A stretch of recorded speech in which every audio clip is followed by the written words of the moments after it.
Hello, hello, hello. What a wonderful word.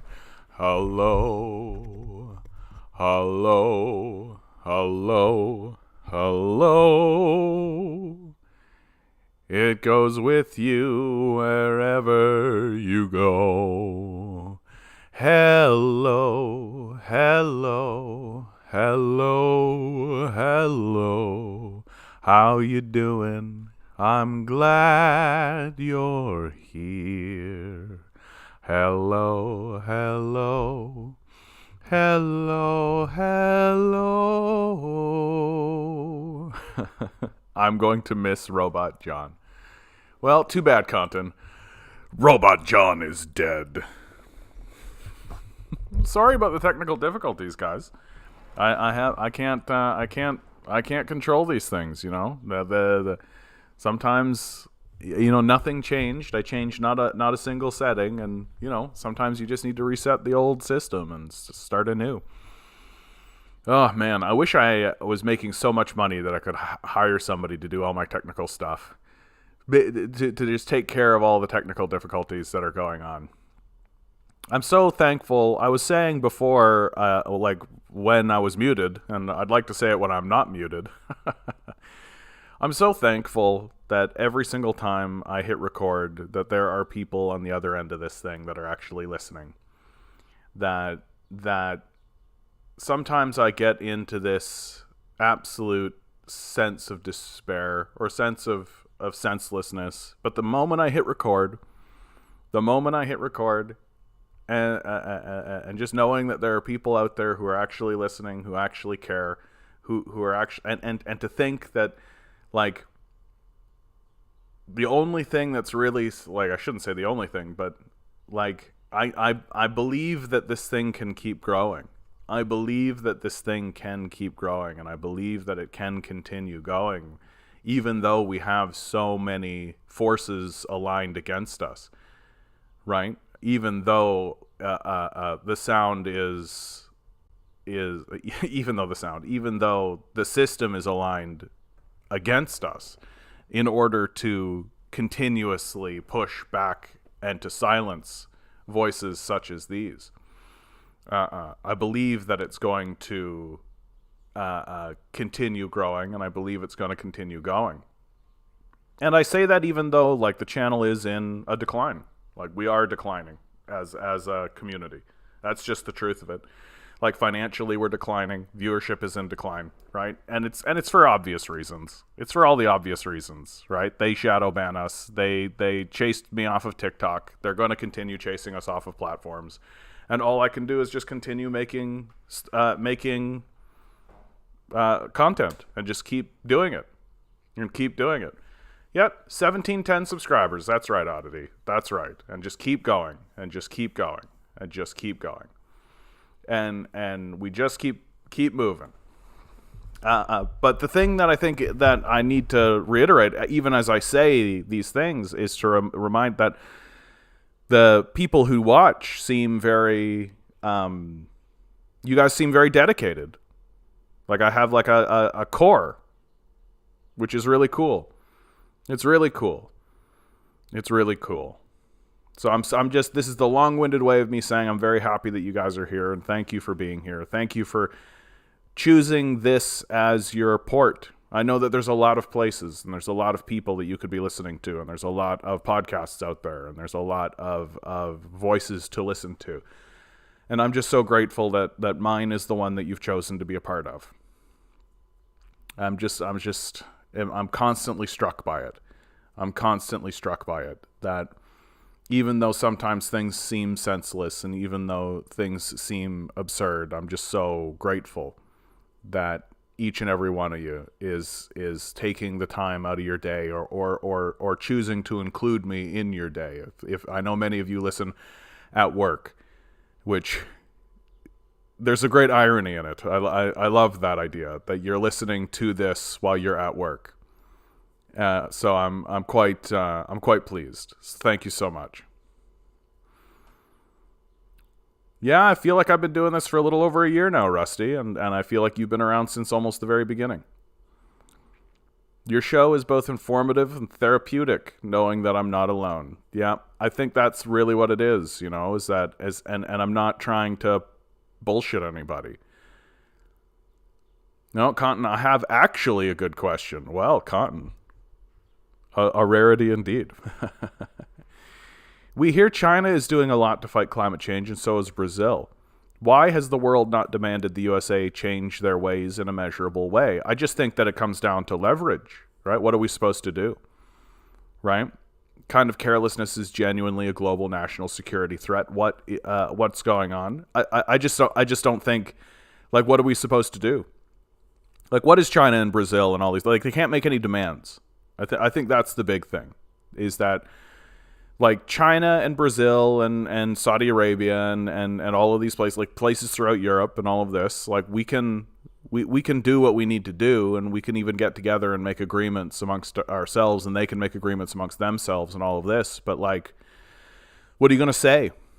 Like, what are you going to say to the United States? Like, the United States it's unhinged. It's not responding rationally to what's happening in the world in a meaningful or serious way. The people who are in power and the people who are taking power are amongst the most demented people perhaps in the history of humanity, right? Like, we are genuinely dealing with people who actually have the world view that there is a 2,000-year-old zombie wizard who is Jewish from the Middle East. He's going to come back at any moment, right? He went up to heaven, and he's going to raise from the dead or come on down from heaven at any moment for the benefit of white Americans. And this is actually like a serious central idea that exists in America. And it's so embarrassing as an idea that our culture actually refuses to have real serious conversations about it. Like, the new atheist movement really was the last sort of moment. And there was like a debate between like Ken Ham and Bill Nye that happened. But, like, we're not really having major serious discussions about what it means to live in a society where huge sections of the power structure, major influential positions are occupied by people who hold on to this belief that magic is real and that everything will be better once the end times come. That if you actually go into these churches and you actually listen to the songs that they're singing, and it was like this when I was in the churches, when I was a kid, and I just hadn't quite realized it because I was still a kid. But all of these people are singing and praising and talking about how everything is going to be better when we're dead. And everybody is talking about how, oh, there's the Book of Revelations and there's the end times. For God's sakes, the Left Behind series is a very popular Christian right-wing story about the Book of Revelations and the end times, a sort of imagining of the Book of Revelations in today's modern era and what it might look like for the Book of Revelations to unfold. And this is a very popular series, the Left Behind series, within Christian circles.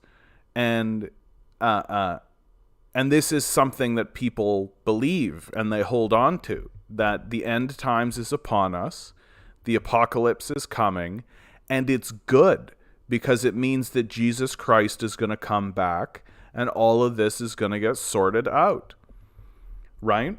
And of course, everything's going to get sorted out for the benefit of white America, right? That's central to the belief that everything's going to be better for white America. And the rest of the world is looking at this just shocked and aghast that this is the case. And so what is the rest of the world supposed to do? Because if you can hold on to this belief, if you believe in that, then there's literally nothing you will not believe. If you can believe that Jesus Christ is coming back to fix the apocalypse. So that means we don't have to do anything, right? We don't have to do anything whatsoever. Why? Because Jesus Christ will come and solve the apocalypse for us, right? And here's Milo again. Come on back. Hey, buddy. How you doing? You going to come up and say hi to everybody? Did you get your booster shots, my man? Did you get your booster shots, my man? You going to come up here? You going to come up? Hold on 1 second, guys. I owe Milo a treat because he was a good boy. He went and got his boosters. He's a good boy, buddy. Yeah, you're a good boy. There you go, my man. Enjoy. Oh, man. The beginning of this one is a catastrophe. Subscribe, maybe. Coming in with a comment and then immediately redacting it. Good to see you, bud. Good opportunity. Say like, share, subscribe, hit the bells, hit the whistles. Tell a friend. Tell a friend. That's something that I think I need to start reaffirming, right? Tell a friend. Tell people you know. If you've got a buddy or if you've got somebody who's like, oh, I'm looking for something to listen to, or I'm looking to let them know about me. Let them know I exist. Tell people that there's somebody out there who's doing what I'm doing. Maybe get more people listening. Getting more people listening while they're at work. That would be the great irony. That would be the best, actually. Just a working class people, all of them cleaning floors, driving buses, making food, and everybody listening to me.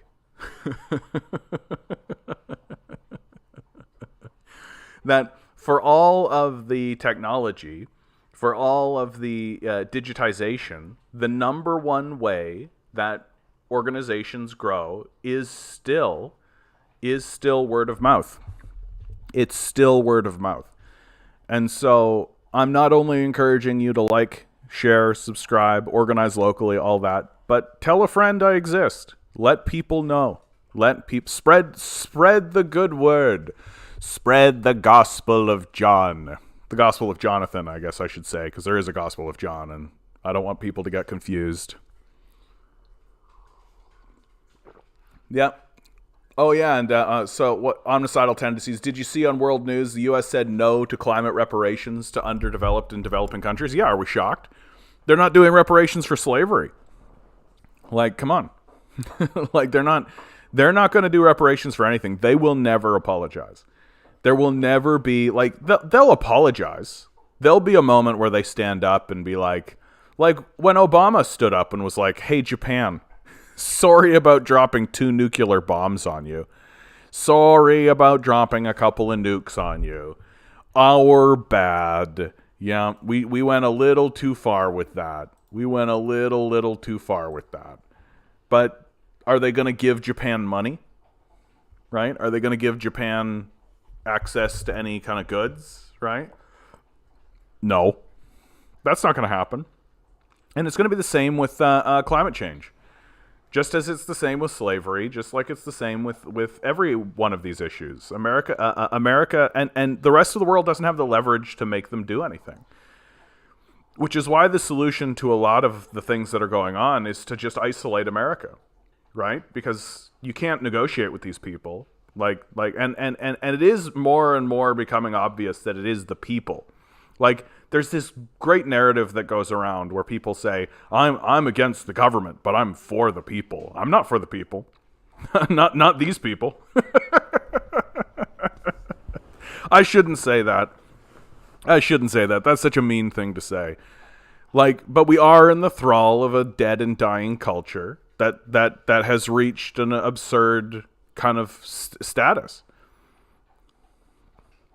Radio Halifax, good to see you. Demonstrations in occupied Palestine. Yep. Yet another occupation. Like, this seems to be the cycle, right? Is that there's a demonstration followed up by bombing, followed by a demonstration, followed by bombing, and there's a little cycle. And it's just going to continue that way, right? It's just going to continue that way. That it seems to me unlikely that there will ever be any kind of moment. Like, America's not going to have a come to Jesus moment. Like, that's not going to happen. And we're just kind of watching it happen. Like, it's grisly. It's pretty brutal. Cotton says, I ran into a young lady on Bumble that said what the world needs now is more Marxist-Leninism and more revolutionary fervor. Of course, I reached out and matched. Yeah, there you go, Cotton. Right? You got to, and you let her know. Let her know about the Canadian commie, right? Send her my link. Let's get more viewership this way. This is how it works. How does anyone suggest the United States provide reparations for slavery? Just give every black person a check. Yeah. I mean, I'm more or less of the opinion that we should just give everybody a check.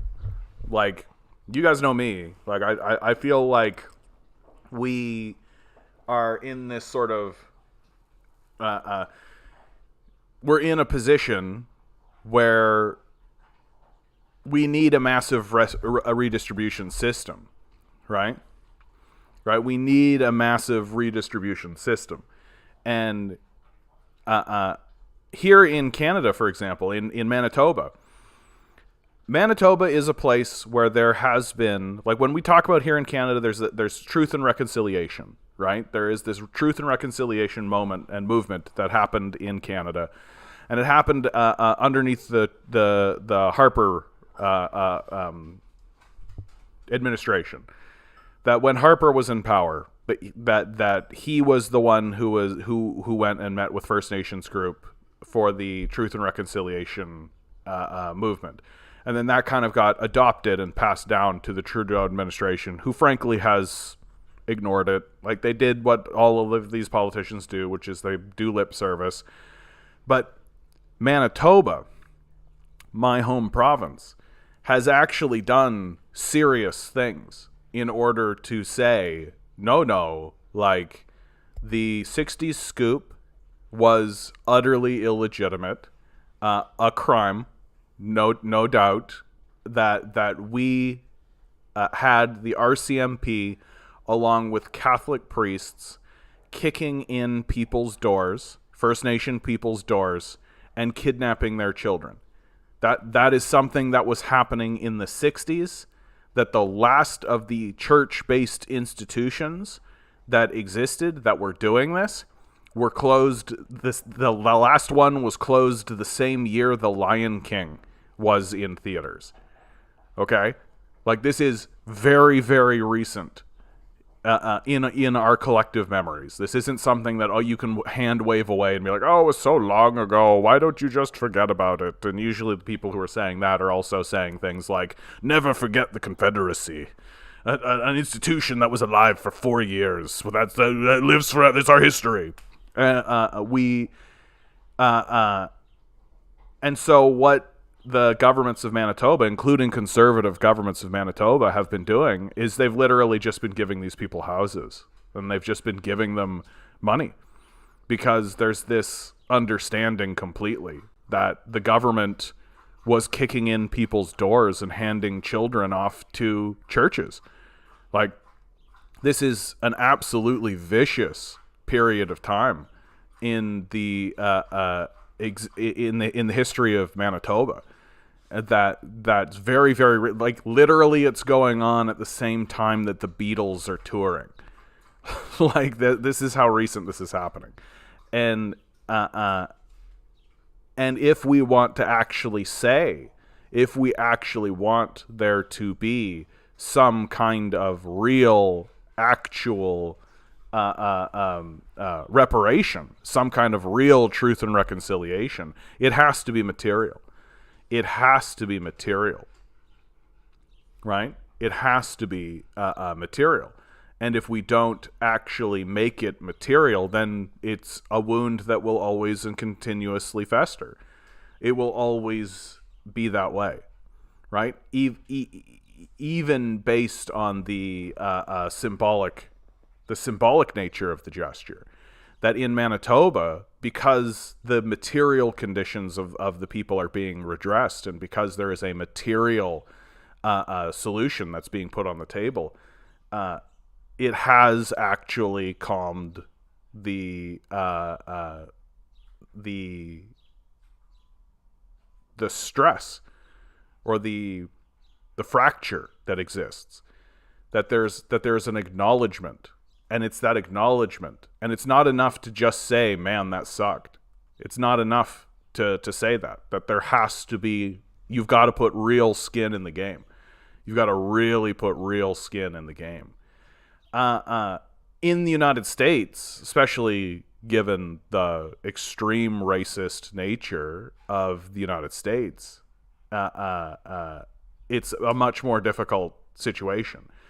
That, like here in Canada and in Manitoba, we don't have the same kind of we do have a prison industrial system for sure, and First Nations people are overrepresented without a doubt, but it's not the same kind of level. That in the United States, like, the black population is still harvested. There's still a slave system that exists throughout the United States, and that slave system is the prison industrial complex.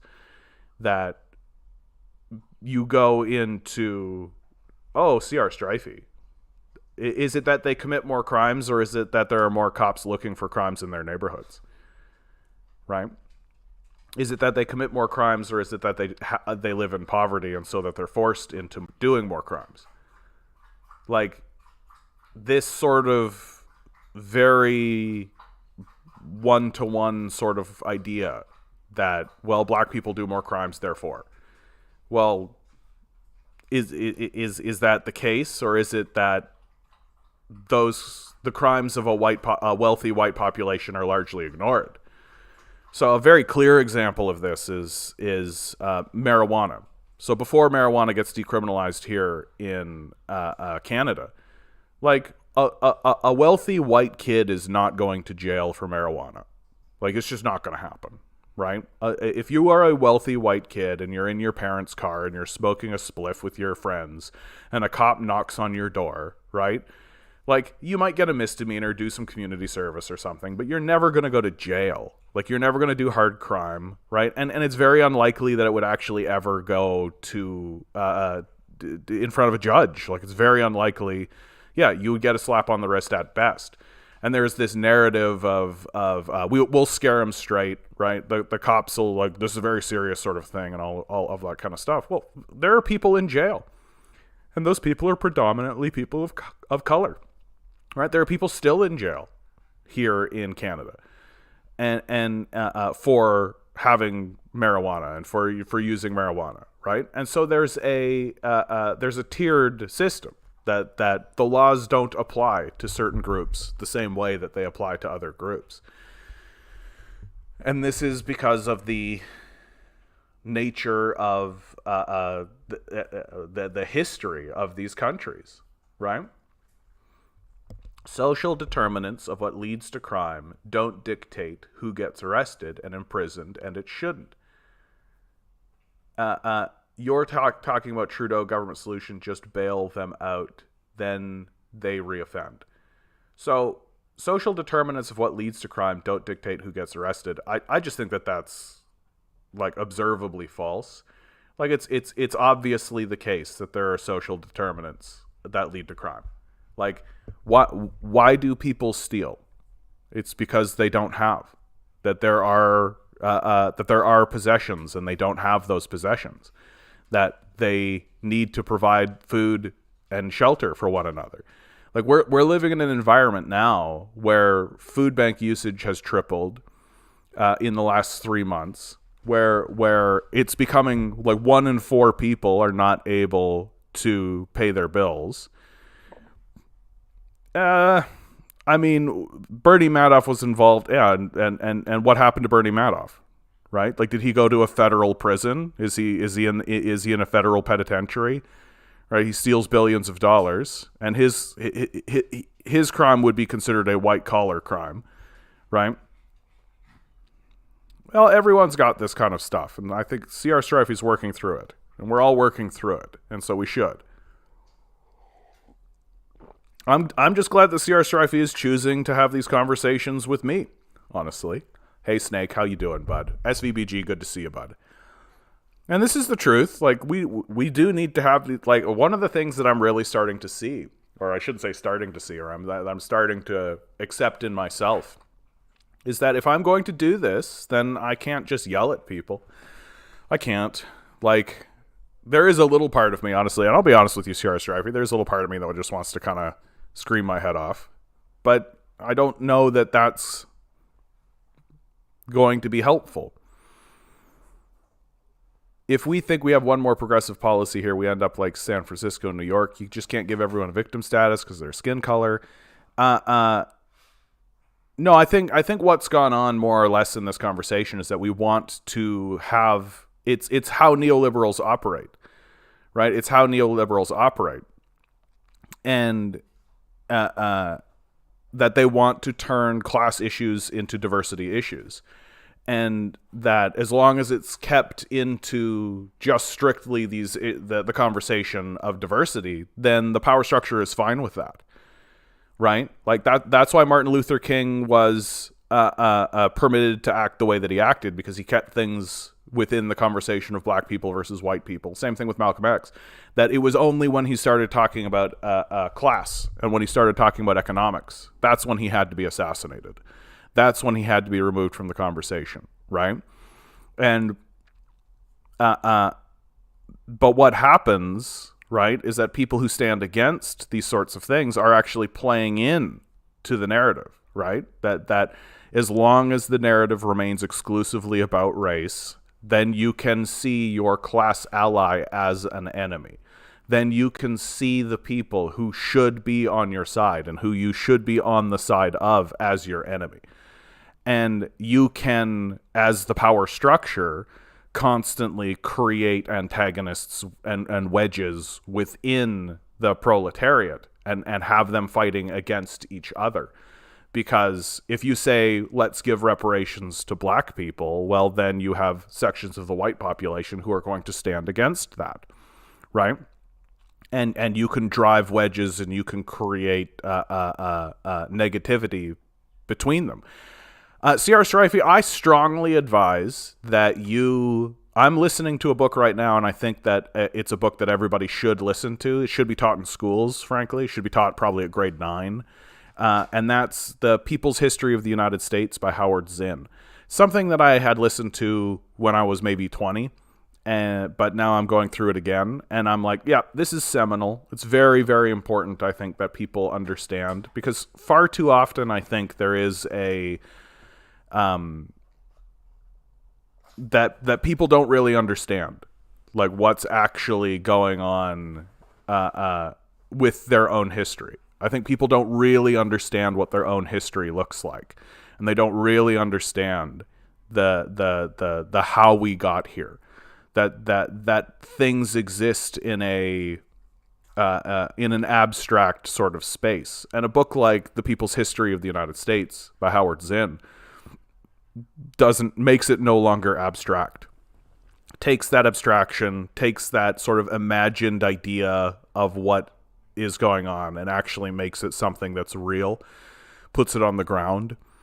Because the counter narratives or the counter arguments to the leftist sort of positions often come from this sort of place of not really understanding what the history, like, it's like when Ben Shapiro says that the slavery was so long ago, right? The Jim Crow laws and all that got overturned and all of this. Well, there is still like a persistent echoing of that it still gets passed down generation by generation, that the people who had grandparents who were slaves, they themselves are affected by negative outcomes, and that if there is no acknowledgement that that is real, right? If there's no acknowledgement that that's real, then you can just kind of go along your merry way and pretend as though it doesn't exist, when it very much does. It very, very much does. And the echo of slavery in the United States is the prison industrial complex. That the prison industrial complex, and you can take a look at, you can read, one of my favorites for this subject is Chris Hedges' Days of Destruction, Days of Revolt, which is a graphic novel that he did with Joe Sacco, where Chris Hedges has been teaching in the prison industrial complex. He goes into the prison industrial complex and teaches prison inmates there. And he talks very lucidly about the nature of the prison industrial complex and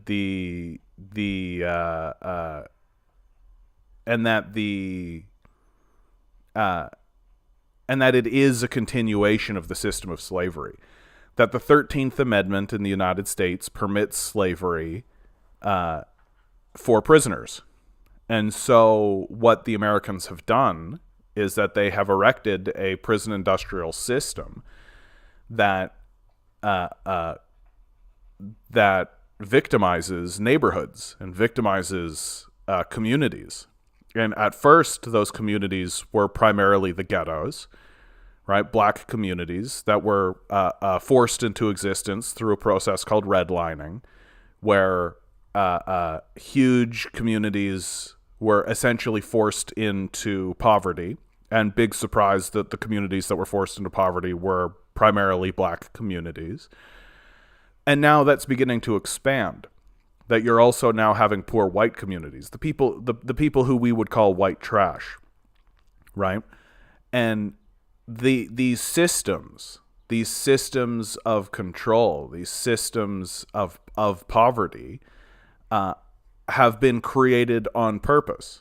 That they've been created by a capitalist system and a capitalist structure who wants to keep the legacy of slavery alive. That what is so embarrassing about the right wing in America, in their sort of hand waving of slavery as if it's something that's already gone away, is that they refuse to acknowledge that the slavers simply adapted, that they didn't actually abolish slavery, that slavery adapted and evolved and changed into the prison industrial complex, which is overtly and objectively a slave system in and of itself. That the goal is to keep black communities, to keep Hispanic communities, and to keep poor white communities poor permanently through systems of wealth extraction and wealth control. Ensure that if anyone from those communities wants to actually even have a shot at climbing out of those communities, part of the role of that is to disavow those communities. That it's to engage in the sort of Thomas Sowell Uncle Tomming of oneself, that you have to proclaim as though it's an individual issue. That, oh, well, these individuals are just lazy and they're just not working hard enough, and they don't want to go get jobs. They just want to sit around and they just want to do that kind of stuff.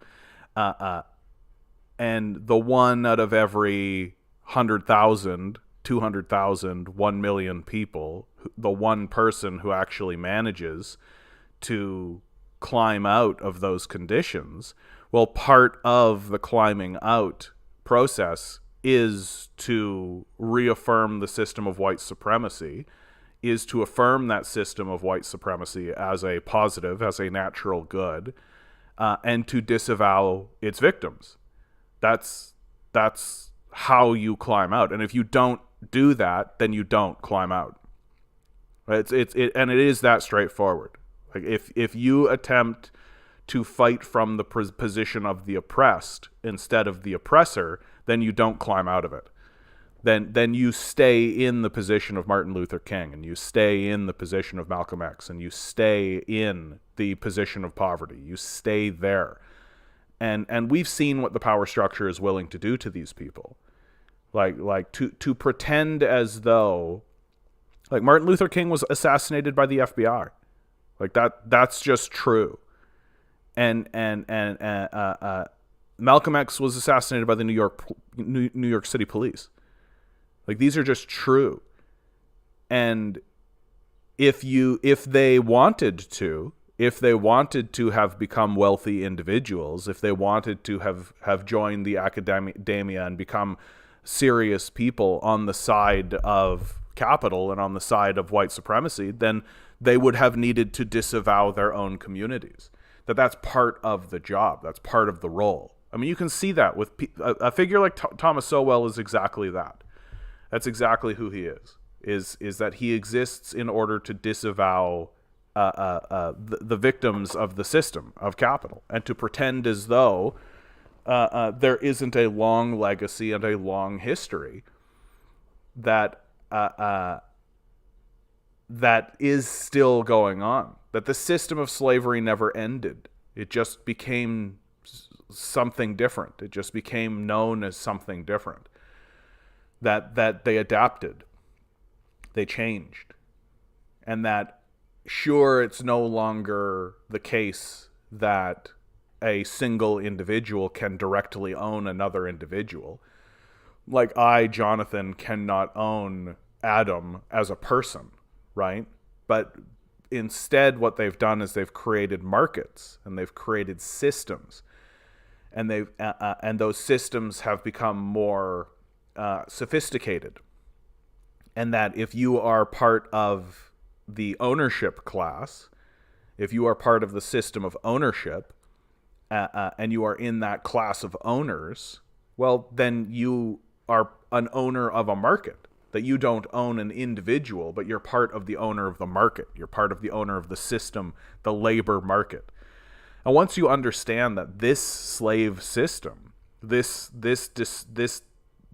is a slave system, that it then you understand very clearly that there are owners and there are slaves, and that there are people who are in a worse position, and the distinguishing factors between those groups are usually race, right, based on diversity issues, but not exclusively diversity issues, but that those issues are promulgated by and propped up by the power system itself, because the power system finds it valuable, that it's valuable to keep black and white people at each other's throats. It's valuable to keep poor whites always looking at the Jews, right? It's valuable. It's valuable to divide the populace along racial lines or ethnic lines or religious lines. It's valuable to do that.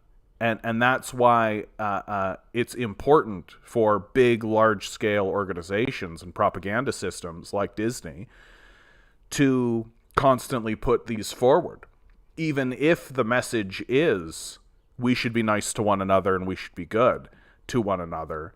That the goal is to keep it at the top of mind. The goal is to make sure that that's the center of the discussion.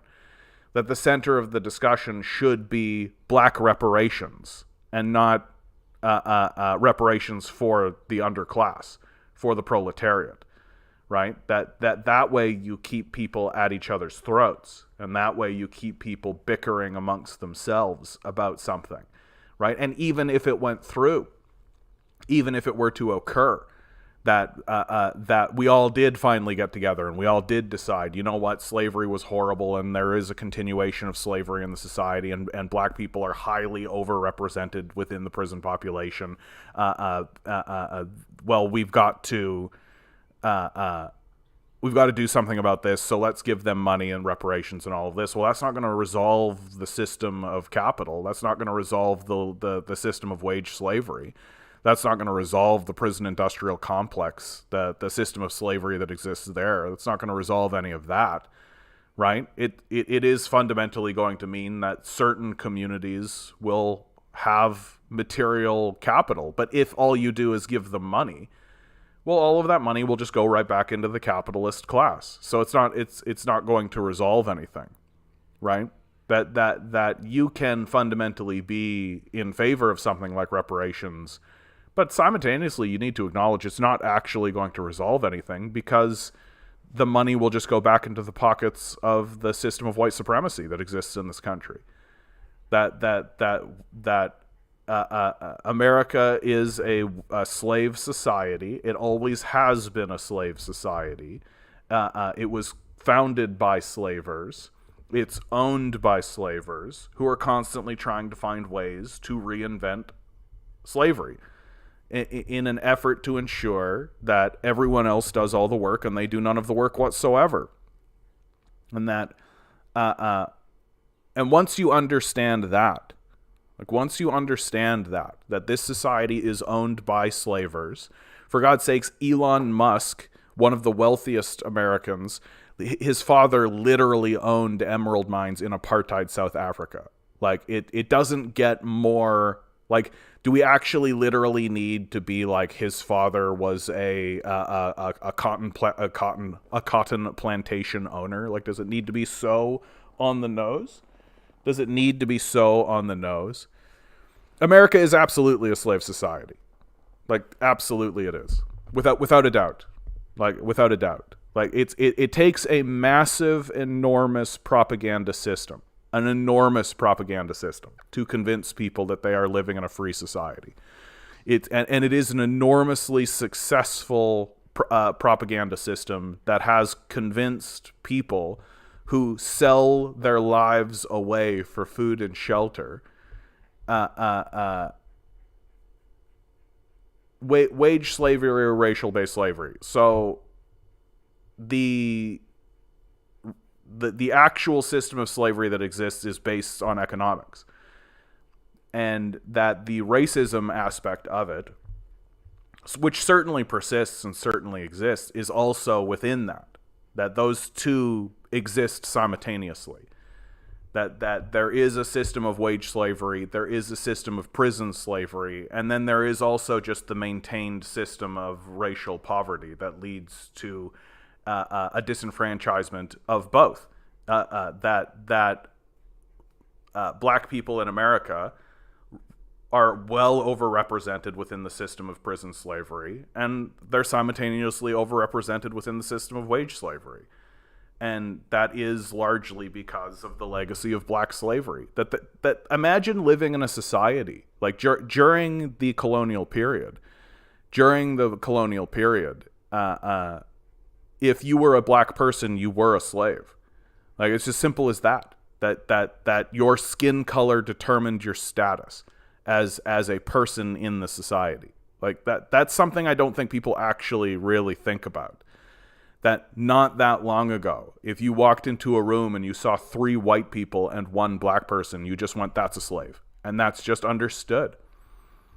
Right? That's just understood. Dave Worthington, good to see you, bud. Can't find you on TikTok anymore. My TikTok got banned. I'm trying to rebuild a new TikTok, but it's definitely being shadow banned. And it's... I can't follow people. So I'm pretty discouraged. But I am going to start doing it again and start making more content again. You can find me at Just Canadian Commie. I believe it's the thing they gave me is at Canadian Commie 1. So you can find me again. I exist now. I only have 2 videos up, and they're not showing those videos, of course, for the obvious reasons. But so I've experienced my first ban of many. Of many yet to come.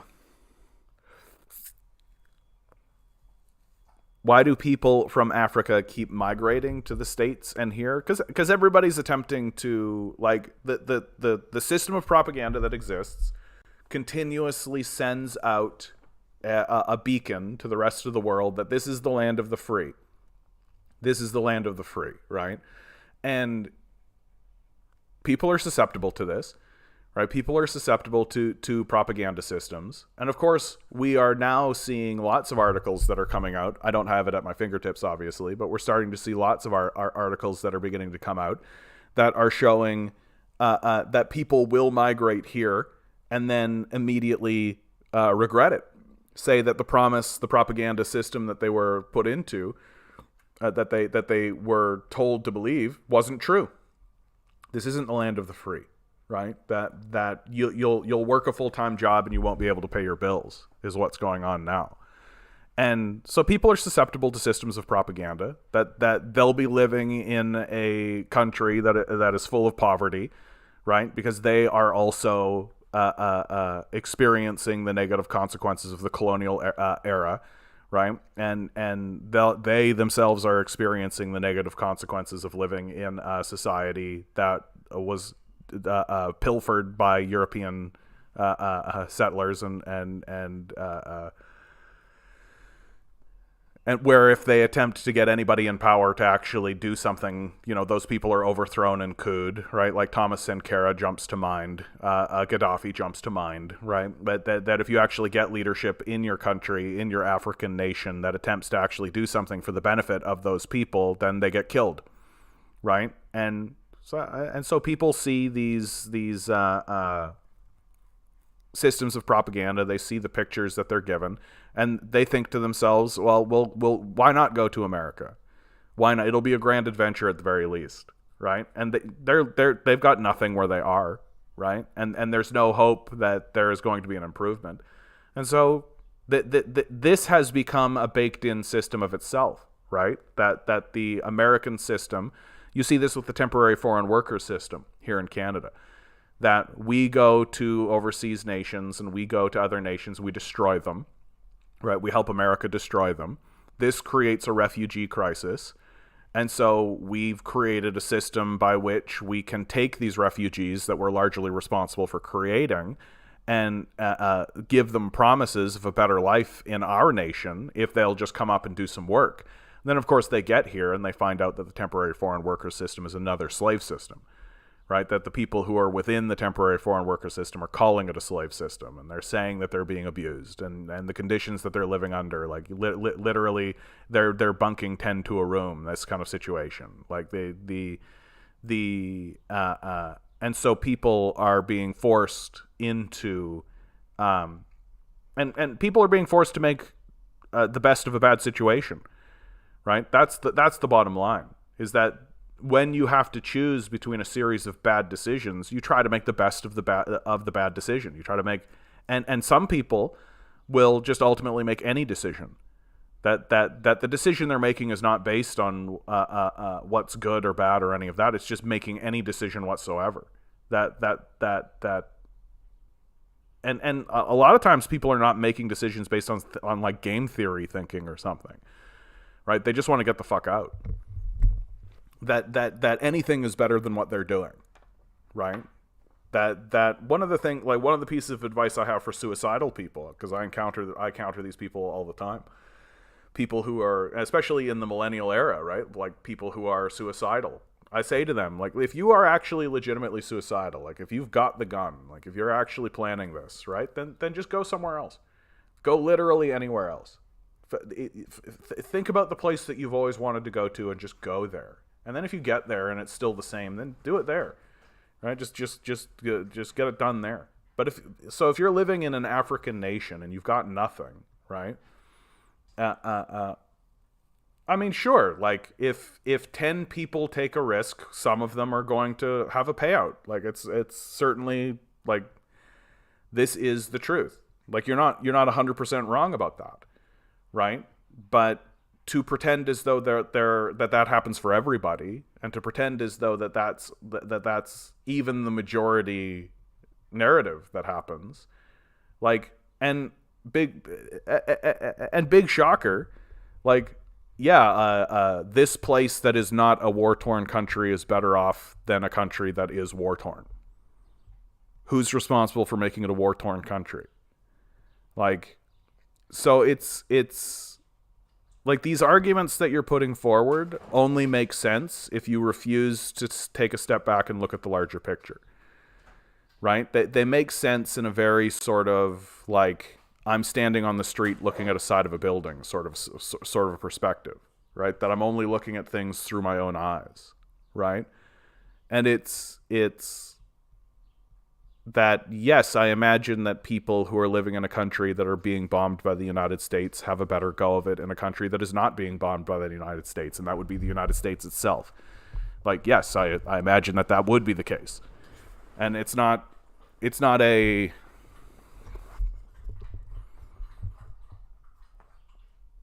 So, CR Strife, says, we're all getting fucked. I'm not giving any money to anybody because they're black. Either it's class-based or racially based. Pick one. But that's just it, is that it's more complex than that. And it's a very complex and it's a very difficult conversation that we're having. Like, you want it to be streamlined and turned into something that's easy and simple, and too bad.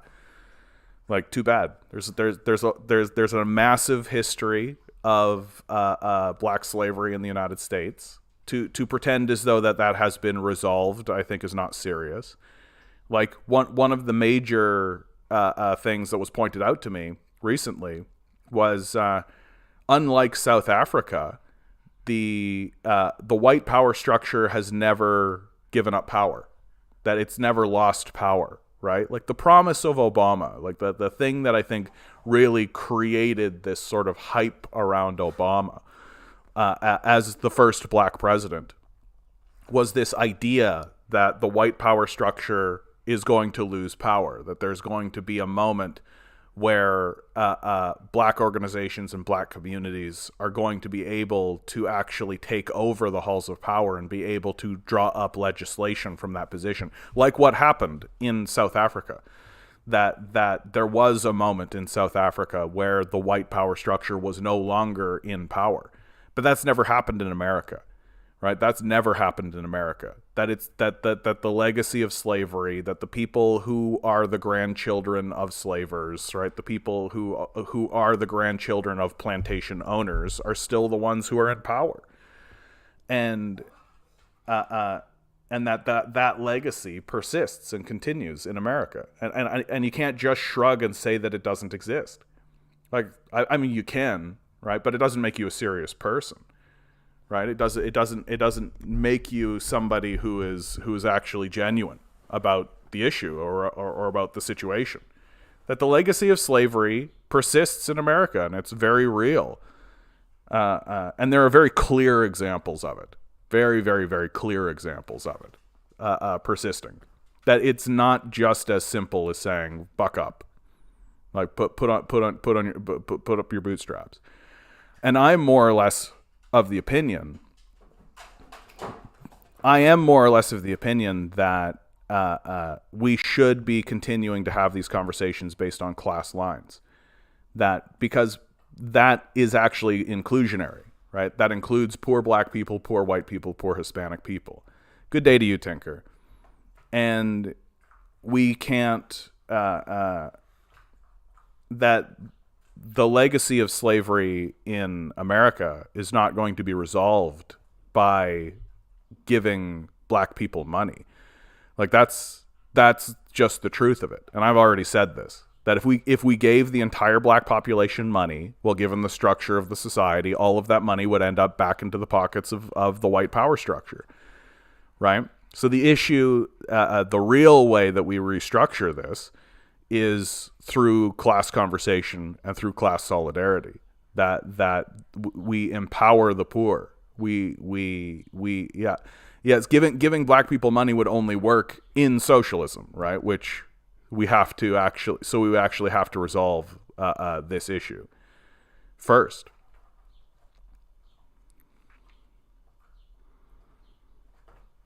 So to me, like, I find the conversation,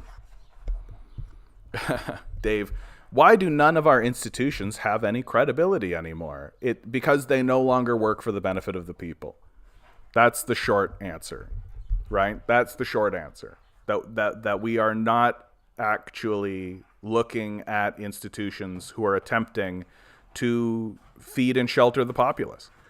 Like really, like on really, really basic, rudimentary lines. That if any government or any ruling institution is to maintain any credibility whatsoever, the very first thing that it should be looking to do, no matter how it's structured, no matter how it thinks about itself or what the dynamics are, like I don't care if it's a slave society, I don't care if it's a tribal society, I don't care if it's capitalist, I don't care if it's communist. That the very, very number one first thing that any governing institution of any sort in any structure should be doing is ensuring that its population has access to food and shelter. And that's it. And if the people don't have access to food and shelter, then the governing institution doesn't have any credibility any longer. Just flatly, no matter what it calls itself, right? No matter what it calls itself. Touchpad gaming coming in. Where is the USSR? Yeah, the USSR fell apart after World War II. That when Stalin died, you had an era of post-communism, right? That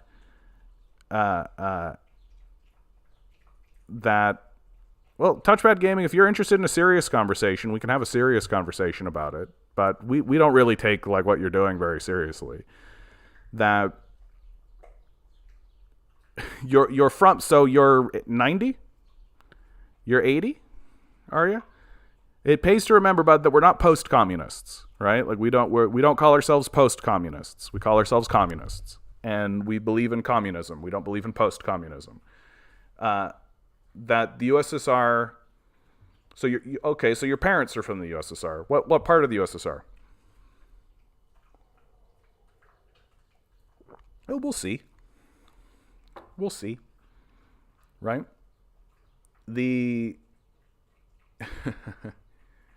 So, of course. Your parents are from the USSR, so you know everything about it, of course.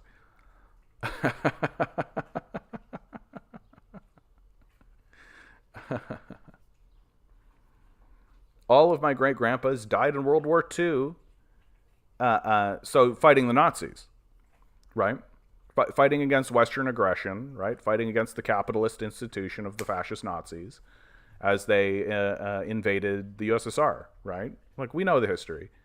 And, I mean, the people fighting against the Nazis in World War II are heroes, right? Like that your grandparents were fighting a righteous struggle, right? That's the truth of the Soviets. That's the truth of the USSR.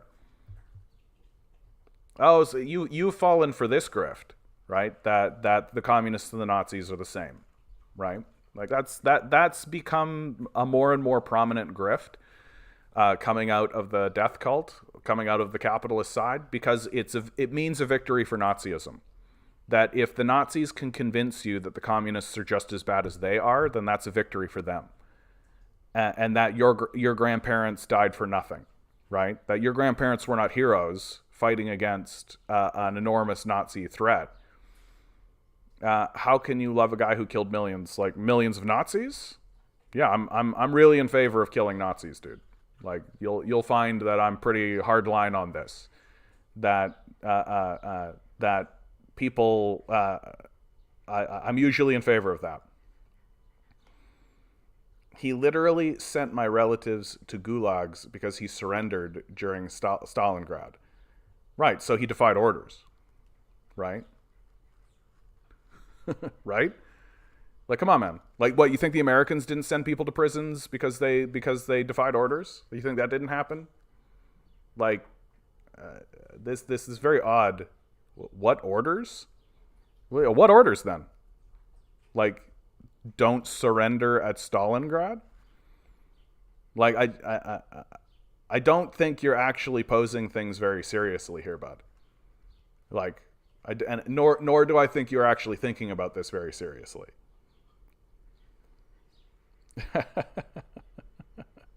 So your grandparents were on the side of the Nazis and turned themselves in. Yeah, who did you surrender to?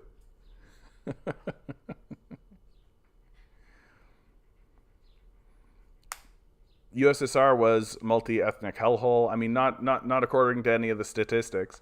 It pays to remember right now, Touchpad, that most of the people who that we've done polling on USSR, right? And I could show you. It pays to remember that people want to return to communism. Like, when we're having these conversations, right? Like, it pays to remind yourself that you are in the minority, right? That the people of Russia themselves would like to return back to, do Russia want to go back to the USSR, right? Most recent polling shows you that the answer is yes, in a fairly large majority.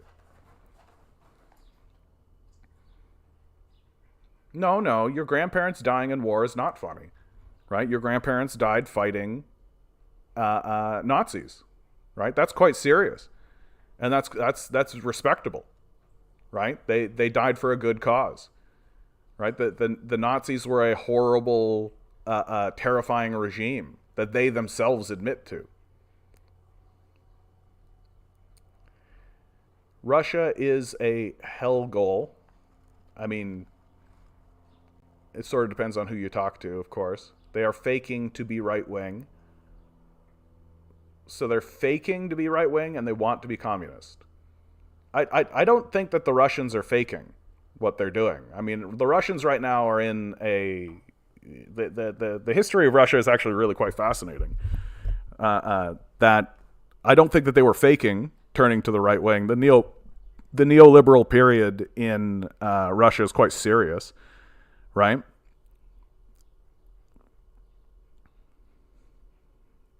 Dude, his grandparents were the Nazis? Is that what we've found out? Command Genius, explain that to me. Like, yeah, I think that we are actually talking to like a kid. I think that that's pretty straightforward. And that's fine, right? Putin literally told Western right-wing people to go to Russia because West has fallen. Dude, please come to ex-communist countries. You'll see what communism has done to us. You must be happy that you were born in Canada. I mean, I can show you. All I know, my man, is what the polls say. And we have majorities as well as pretty close minorities that say that they would like to go back to communism. Like, and it depends on where you are. So as of, when was this poll done? But as the poll shows, 75% of Ukrainians, 60% of Russians. And when you have minorities, it's fairly thin margins, 47%, 45%. So, like this. Oh, okay. So we don't need to really have any further discussions here, Touchpad. Like, you're basically saying that, like, this is a poll from Gallup. So you literally just said out loud, and expect to be taken seriously as a thinker, that American institutions in America rigged a poll to show that that former Soviet nations want to return to the Soviet Union. Like, that's just what you said, right? Like, is this something that we expect to be taken seriously? Like, is this something that you expect us to take seriously?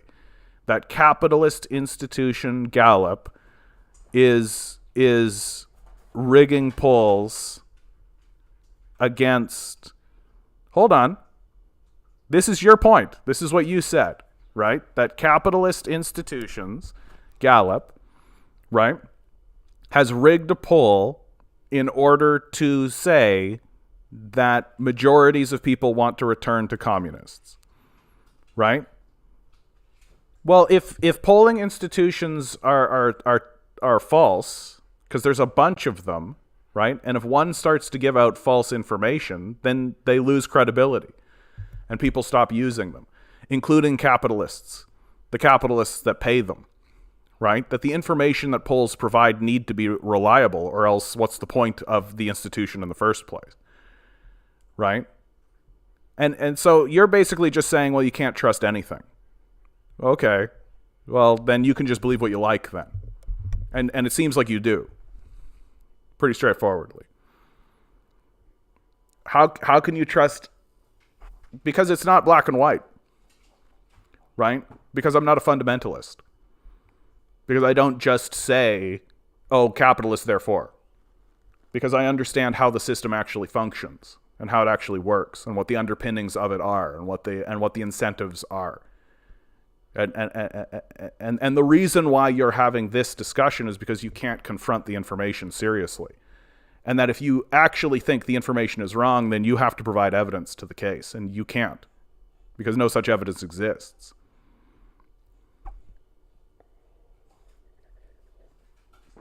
Are we in iPhone Vavula Billions dead territory? No, I think we're just in, like, the classic, like, talking to someone who doesn't actually know anything about the subject and who kind of has a personal stake in it That's the hardest. Those are the most difficult people to talk to. The people whose grandparents or parents were part of it, right?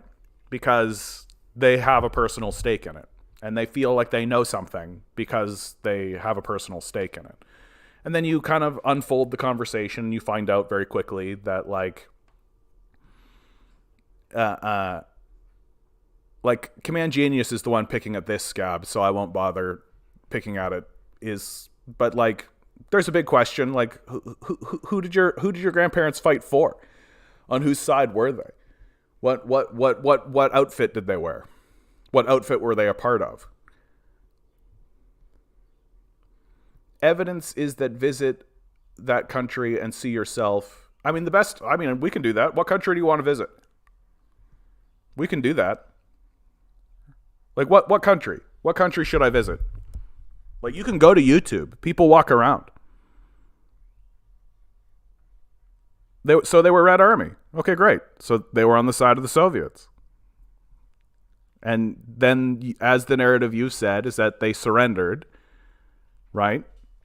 And as any military would do, they were punished for surrendering when they shouldn't have, right? As any military would do.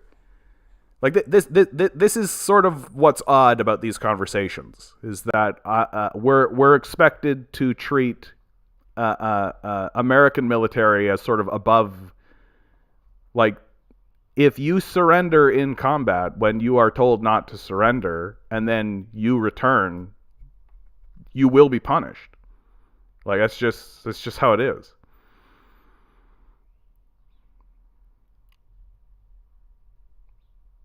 Yeah, your grandpa was 16. Yeah, it was a huge Nazi invasion, dude. Like, do you understand that? Like, do you understand that there was like 1.6 million Nazis invading?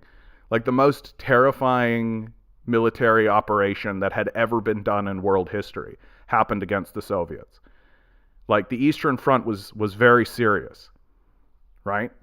And I'm sure that they did die to the Nazi aggression. This is what's so sort of odd about your position, is that you seem to just not care about the Nazis in this equation. It just doesn't seem to matter to you. That you are putting your blame on the defender. That you are saying Stalin is bad because my grandparents died defending the nation against Nazi aggression. Like, it's sort of incoherent, in my view.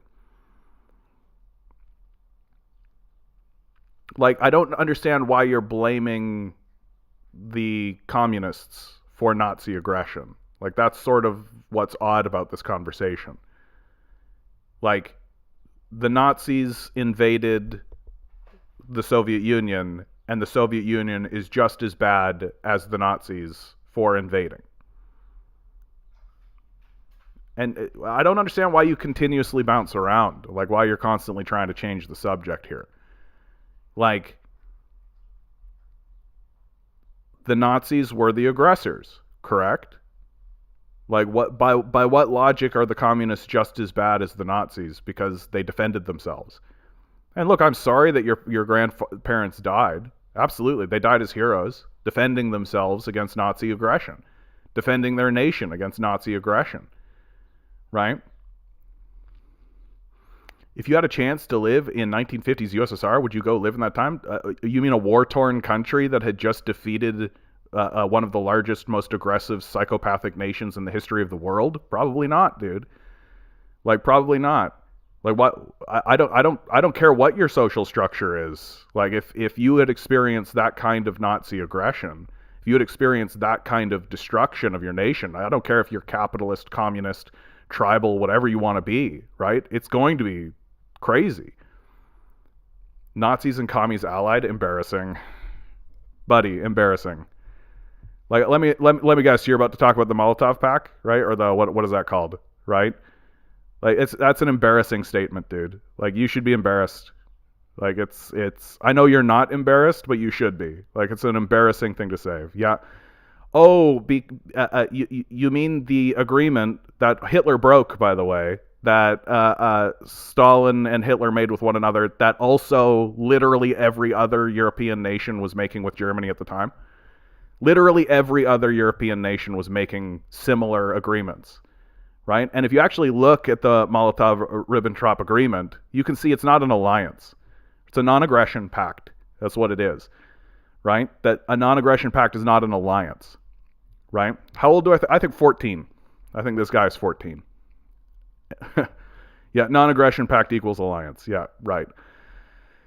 And so Britain also made a non-aggression pact. France also made a non-aggression pact. Spain also made a non-aggression pact, right? So Hitler broke because Stalin were going to invade Germany. Source required, right? But if you don't trust anything, you can say what you like and you can believe what you like. Called it. Nailed it. Wow. Nailed it. Right on the head. Ding, ding, ding, ding, ding, ding, ding, ding, ding. Dude, we should have done a poll.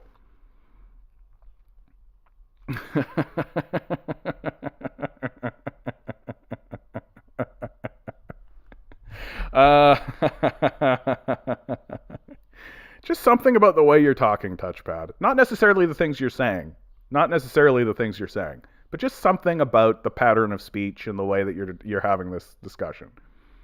The only time I only let people into the Discord if you donate. If you donate to my Patreon, even $1, it gets you into the Discord. It's my way of vetting. I don't let anybody into the Discord, bud. Like simple as that. I don't let anybody into the Discord. I'm trying to actually use the Discord as a way for people to meet and organize and to support one another, to spread information, and also as a place to keep myself sane. As something for myself to look at and be like, okay, there's sanity here. There's some sanity here. And frankly, dude, like I'm happy for you to be in this chat and for us to discuss, right? The feudal serfs use the king's pitchforks. Hypocrisy. Stop listening to Ben Shapiro, dude. It's just embarrassing.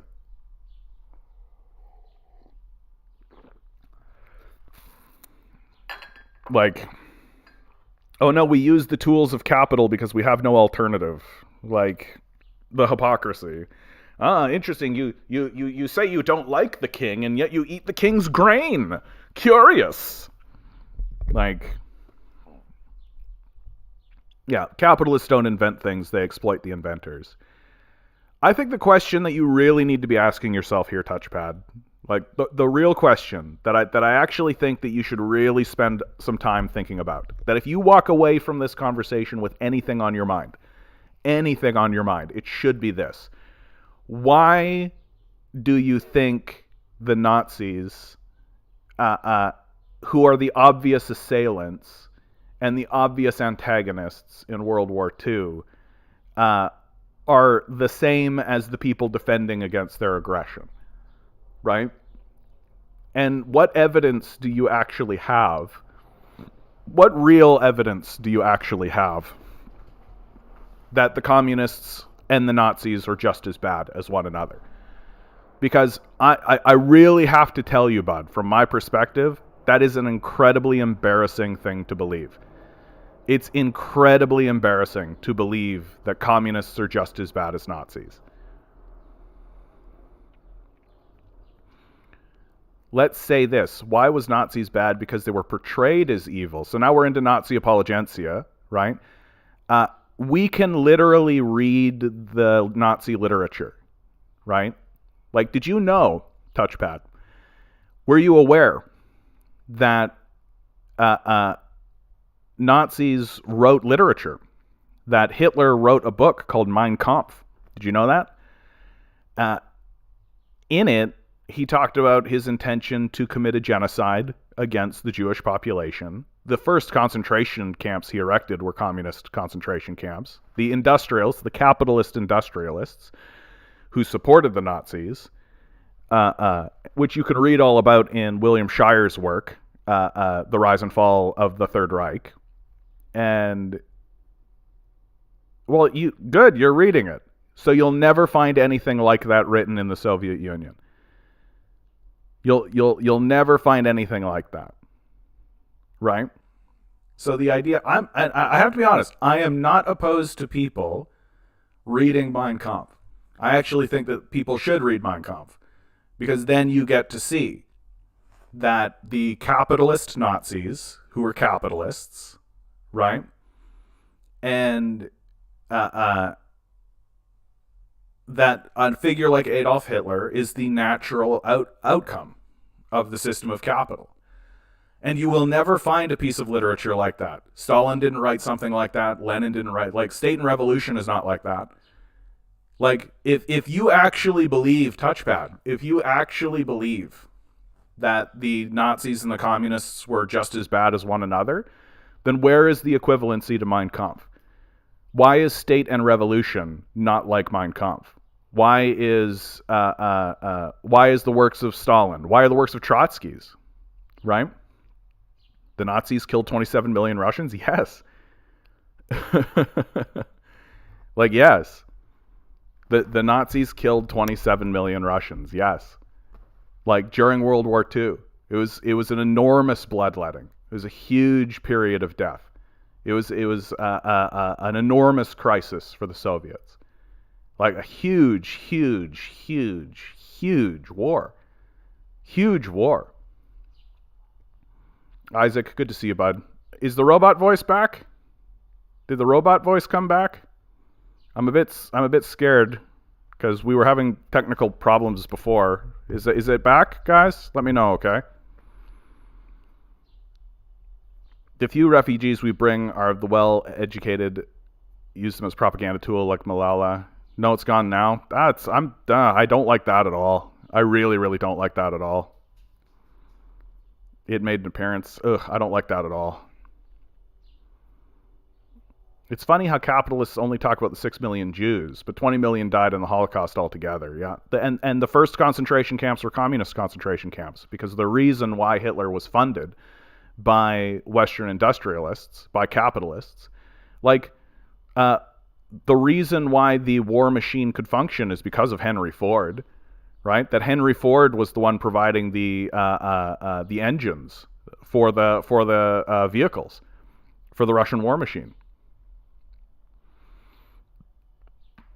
Why is there videos of Ukrainian Belarusians greeting Germans as liberators, as Christian people with crosses and flowers? Well, I mean, the Nazis were a Christian organization, right? Like the Nazis were read Henry Ford's book about Jews. Yeah, Henry Ford is anti-Semitic. Like he was pro-Nazi. He was awarded the Iron Cross from the Nazis for his pro-Nazi work. Right? He's not somebody who should be venerated. So Ukrainian fascists are fairly well known. Like, you have the Banderites, who are fairly popular in Ukraine right now, and of course they're greeting the Germans. Like, of course Ukrainian nationalists and fascists are going to greet Germans as liberators and then become collaborators with the Nazis, and greeting them as Christian people because the Nazis were a Christian organization. Right, that they believed in the Gospels and the cross and Christianity, right? Well, so this is becoming a Christian conversation, right? Like, this is becoming a conversation about Christianity, which is odd because Christianity has no credibility whatsoever. Like, just read the book. Like, literally just read one of the Gospels, and you find out pretty quickly that the Nazis are the antithesis of Christianity. Like, they claim ownership of Christianity, but they despise Christ, right? That modern Christians in America despise Christ. They hate everything about him, right? Yeah, this dude just called the Germans a liberator, yeah. No, we're in pretty strong Nazism territory. What do I think of Trudeau? I think Trudeau is an empty haircut. I think Trudeau is an empty haircut that reads cue cards given to him from the fossil fuel industry and other corporate power structures. I don't think he has ideas. I don't think he has thoughts. I think by and large, the people of Canada will look at Trudeau as a waste of time. Essentially just coasting on his daddy's coattails, has done nothing important. Will continue to do nothing important, and will likely lose to Poilievre in the next election. And the ball will pass back and forth between capitalist supporters. Because the role of the Liberals and the Conservatives in Canada is to maintain the system of capital, That's their job. That the conservatives and the liberals are allies. They work together. They pretend as though that they are antagonists to one another, but they are only antagonists to one another along very narrow lines in order to keep the actual conversations that are necessary for the rise of proletariat power, worker power, out of the conversation, and to ensure that only capitalists rule, right? Right, but Stalin's got some major humanitarian war crimes associated with him that I know you guys deny as propaganda. Like, source required, dude. Like, that's all I'm willing to say anymore to this stuff. Source required. Like, you're the one making the claim. I'll take the source. Right? Like, what source? Like, and here's where it's getting kind of embarrassing, CR Strifey. Like, this is where it's getting kind of embarrassing. Given the size and scale of the crimes that you are bringing up, it would be extremely easy to provide a source. Like, it would be extremely easy to provide a source. And I'm not interested in some article. Like, I'm not interested in a 2-page article provided by Radio Free Asia or something. Right? I'm not interested in some like little scrap of a document that you're pulling out of your ass somewhere. Right? You should be able to find a Harvard professor who has been teaching for 20 years, who has written a book called Stalin's War Crimes, where he has extremely well-sourced documentation. You should be able to find a Oxford professor who has been teaching for 30 years, who went into the Soviet archives, which were opened by Vladimir Putin, and came out with a book that he wrote called The Many Crimes of Stalin.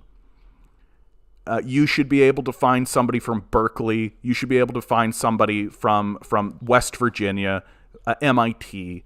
You should be able to find any of these guys. There should be 30 of these books, all being published and vied for and debated by and large and widely by Harvard, Oxford, enormous, well-accredited, well-established capitalist Western institutions that are salivating at the mouth to get into the Soviet archives and show and confirm that Stalin was a madman who definitely did all of these crimes for sure. Here's all of the documentation and all of the evidence, the well-sourced, well-accredited, well-vetted evidence that's right in front of your face. Here's a tome, like William Shire's Rise and Fall of the Third Reich. Here's a source that you cannot deny. Here it is. Where is it?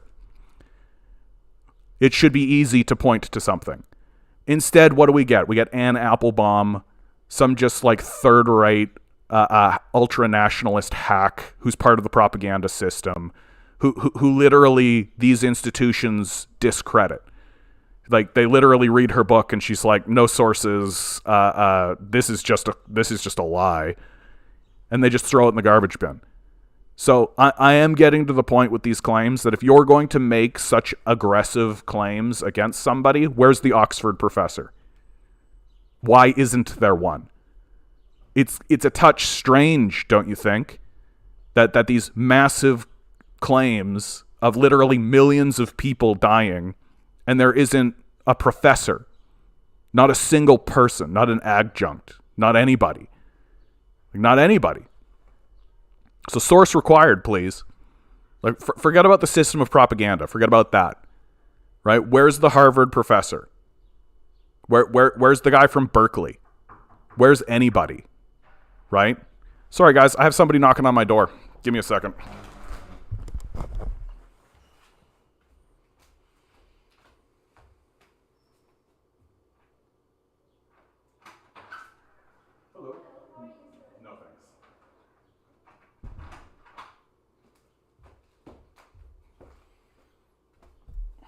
Are you happy with your internet provider?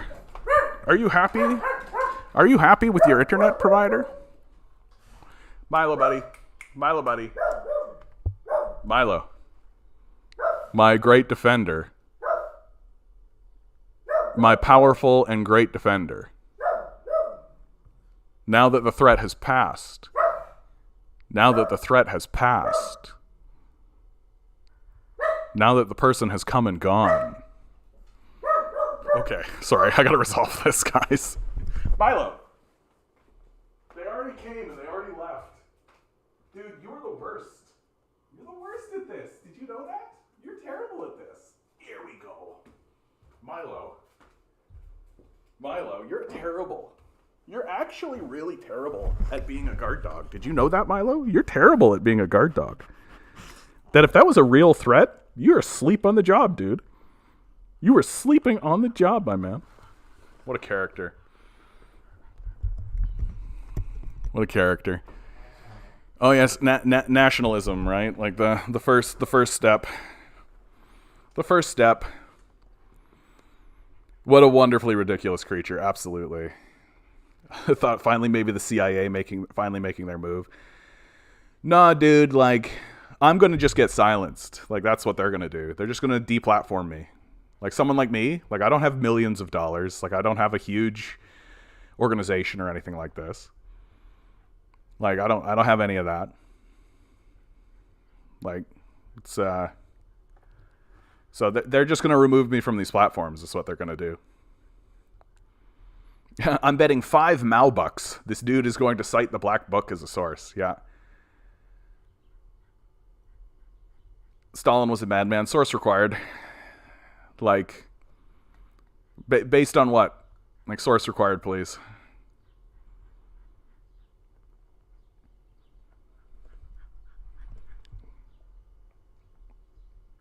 Do you support mass immigration from Africa and the Middle East? I'm really interested what communists think about it. I mean, the West has been basically destroying the Middle East for the last 40, 50 years. Like literally the wars in Afghanistan, the wars in Iraq, the colonial period throughout Africa, right? That, and on top of it, like, we've done everything we can to destroy our own nation, right? Like the population is in decline. The natural population, the natural population is in pretty major decline. And so immigration, people fleeing from these war-torn nations that are being destroyed by climate change on top of it, makes sense. And they're fleeing to places where it's not so bad. And then we are doing everything we can to ensure that we don't have another generation to replace our own people. And of course, it makes sense for the power structure to be in favor of this because it means another influx of cheap labor, right? Just people who are willing to do shitty jobs for nothing, right? So it works for the power structure. That's what's going on with this whole immigration thing. The powers that be are doing everything they can to reduce the quality of life for people who actually live here and do everything they can to destroy the society for people who actually live here. And their plan is to replace the people who they're destroying with cheap slaves. Pretty normal stuff. Touchpad gaming, dude. The platform you so funny. They want people like you. CIA hates nationalism. What a joke. The CIA was created explicitly to destroy communism. Explicitly. Like, it's in their manifesto. Like, it's their modus operandi. It's why they exist. Like, Truman created the CIA explicitly with the explicit statement to destroy communism. So the idea that the CIA would somehow be on my side is pretty crazy. Pretty crazy thing to believe. Do I have a source from Harvard or Oxford that says the opposite? You can't prove a negative. You can't prove a negative. If something didn't exist, you don't need to write a book about it. You literally just go, there's no evidence of it, and you move on with your life. You don't need to write a tome. You don't need to cite something. You can't cite sources when there are no sources. Like, you're the one making the claim. Like basically what you're doing is you're standing up and saying something akin to like God exists. Well, okay. Do you have any proof of that? Do you have any sources? And then you would say, well, do you have any proof that he doesn't? Well, but I'm not the one making the claim. You're the one making the claim. So you're the one that needs to provide the sources. Right? So here's my source of nothing. There you go. I just gave you my nothing source. There you go. There's nothing. So Mikhail Johnson, good to see us. I forgot to say hi when you came in. I've been watching your show for like a month or two now. I appreciate your words. Thank you, Mikhail. I appreciate that. That's uplifting. What a lovely thing for you to say to me right now, bud. That's really uplifting. I appreciate that, my man. I really do. I really appreciate that. Good opportunity to just say like, share, subscribe. Tell people about me, man. Like tell a friend. The next time you're in like a gaming lobby with somebody, or the next time you're talking to a buddy, right? Even if you're talking to like somebody who's like a far right winger or something like this, you see how I'm talking to this touchpad kid, right? You hear how I'm talking to this touchpad kid. Well, come on down. Bring him on in. Let's challenge people. Let's grow this bitch. Let people know. Oh my man, are you seriously gonna do this? Africa was really good during colonial rule. It was clean and normal, unlike today. Brutal. Pretty brutal, dude. Like pretty brutal. Like not just racist, but also like extremely wrong. Like forget about the lynchings, right? Forget about the wars, right? Forget about all the fighting. Forget about the slavery. Forget about the wealth extraction. Forget about any of this. It was clean and normal. Clean. Well, that gives us a good indication of what kind of society you want to live in, touchpad gaming. Like, you're fine with slavery, right? You're fine if black people get rounded up and lynched. You're fine if people get tortured. That's completely fine to you, as long as it's clean and normal. You know, it's a very weird thing to say, bro. Like, it's a really, like, creepy.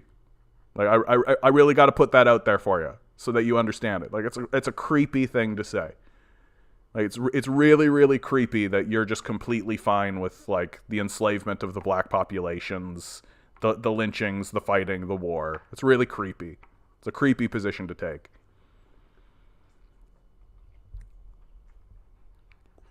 Let's say send them back and develop their countries. Yeah, they can't develop their countries, man, because their countries are owned by European colonizers. Like, the history of colonialism still exists in these nations and in these countries. And anytime anybody tries to actually develop their country, they get assassinated. You can take a look at Thomas Sankara. You can take a look at Gaddafi. You can take there's example after example. Literally last year, the CIA attempted 5 coups across Africa. Like,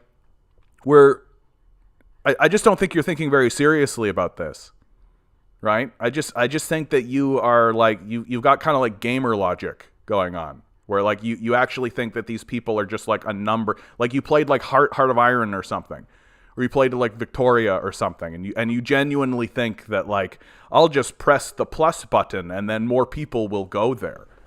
Like, and just like the whole idea that these people are humans. Here, touchpad gaming, just mask off moment. Here it is, finally. Here's the moment, guys. We were all waiting for it. From touchpad gaming, was sort of flirting with it, right? We were sort of flirting with it, but here we've done it, right? There's always the moment where they just take the mask off. Why should they mix with our white race? Our pure Aryan race. We are the pure race of goodness and light. They are the dark race of blackness and blackity black. Like, bro, creepy and weird. Like, what is with this fetishization of whiteness? What is it about, like, that there's a good little white girl? Like, what is with this sort of fetishization of it? Like, what does it matter to you? It's very, very, very, very creepy. Yeah, so tell me the source where CIA is the supporter of nationalism. So literally every single time the CIA goes into any country in order to coup it, the first people who they fund, arm, and train are the nationalists. Every single time. Like, when the CIA foments a coup against Gaddafi, they do so by funding the nationalists. When they go into Afghanistan in order to foment unrest there, they do so by arming the nationalists.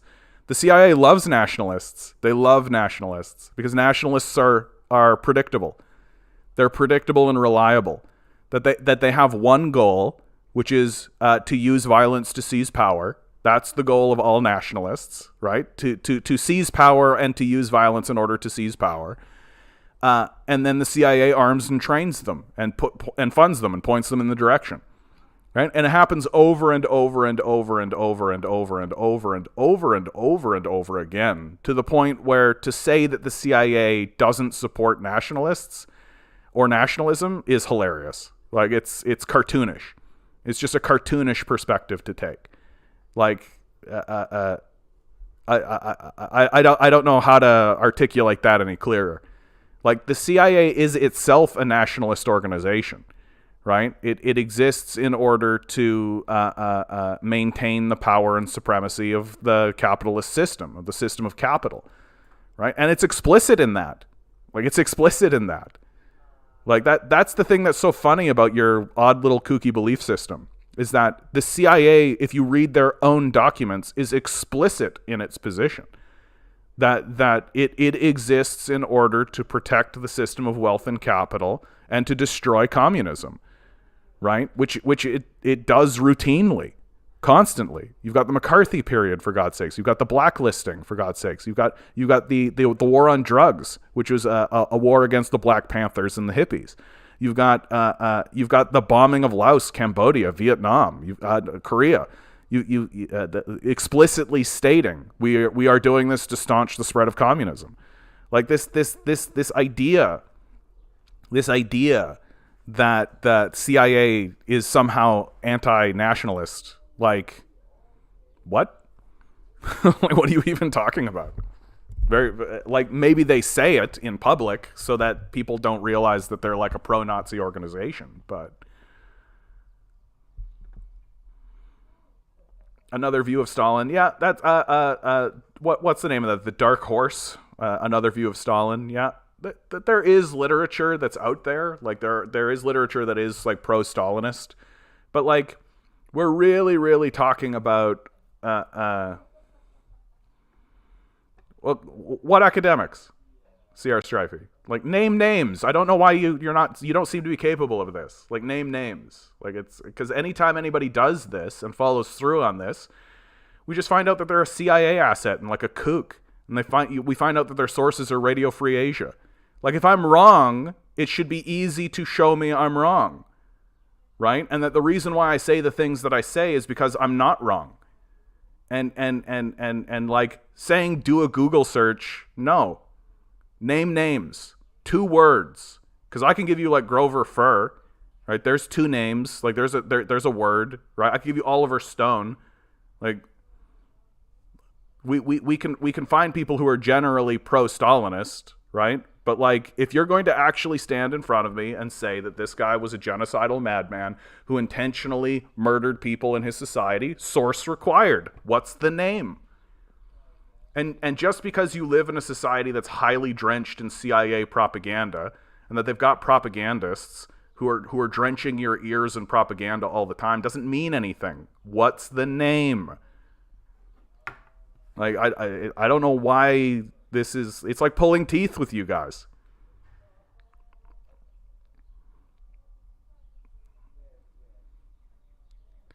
You can visit, so I have a source from people who live, but you're a Nazi, dude. So you probably just talk to other Nazis, right? Like, so, forgive me, I'm not going to take the word of a Nazi, right? Look, modern Europe is really done with the leftist governments destroying it. What are you talking about, leftist governments? What are you talking about, bro? Like, that's really embarrassing. Leftist governments. I don't think there's been a leftist government that's run a European nation since, like, the 60s, maybe the 70s. Right? Like the leadership in every single major nation, Germany, France, Spain, UK, have been neoliberal. We've been running since Thatcher, right? Since Thatcher, since Reagan, since that era, we've been running on neoliberal principles the entire time, right? That's like, at best, you can make the argument that that's like center right?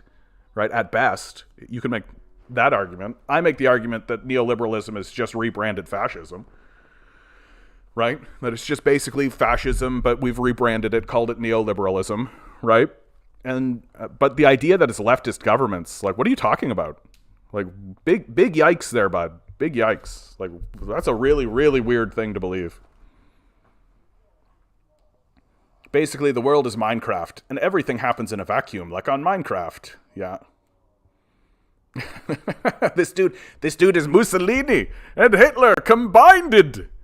Yeah. Uh-oh, SpaghettiOs. It was during Cold War. Yeah, they were fighting USSR. Gaddafi was a real nationalist, even though he was trying to create an African Union. just like nationalists, right? Well-known nationalists, always attempting to create a union of many different states. Nationalists.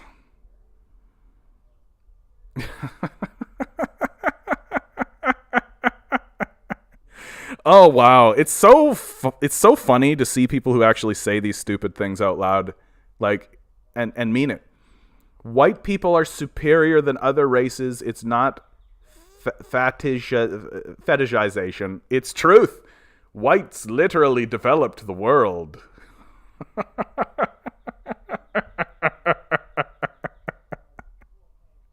That's so stupid.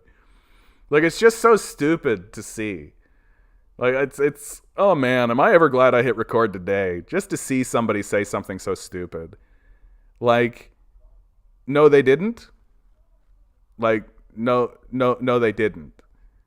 Like, unless you mean by developed, you mean literally like stole land and committed genocide against people and like created an entire system of slavery, right? Like the white people didn't build anything. It was the black population that built everything, right? Black slavery is responsible for developing everything. like this incredibly delusional myth. And also, like, I guess places like China, India, Africa, Middle East, like, they didn't develop anything, right? We don't use the alphabet based on the Arabic alphabet. Like, we certainly don't do that, right? Like, we're not using astronomy based out of Arabia, right? Like, none of that exists. This like extremely reductive, frankly stupid worldview that says it's white people are responsible for everything. We literally developed the world. It's hysterically embarrassing to say out loud. It would be completely laughable if it wasn't so dangerous. Like, if it wasn't such a stupid way to look at the world. It's cartoonish. It's just cartoonish in the way that it's presented. And easily falsifiable on top of that. Like mathematics. Mathematics wasn't developed by white people, right? Like, mathematics was developed by people of color, right? They didn't come out of white nations. Like the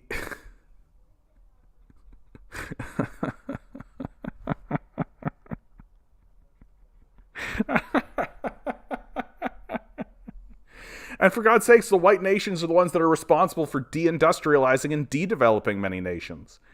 Like, in India's textile mills were destroyed by the British. like, like,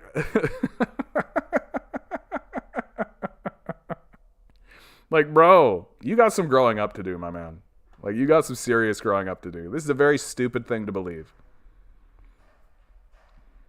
Conton says, to be fair, the CIA will also fund any faction willing to make problems for America's competitors. It just happens to be nationalists quite a lot, yeah? It's almost like they're pro-nationalist.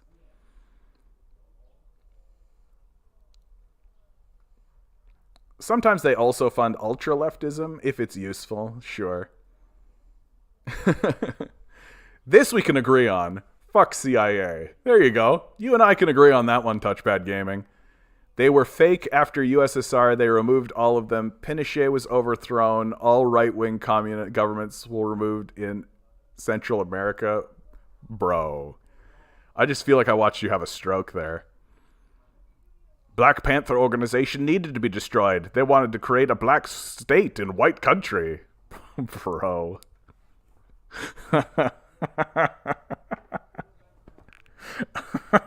Like, it's so fucking embarrassing. Like,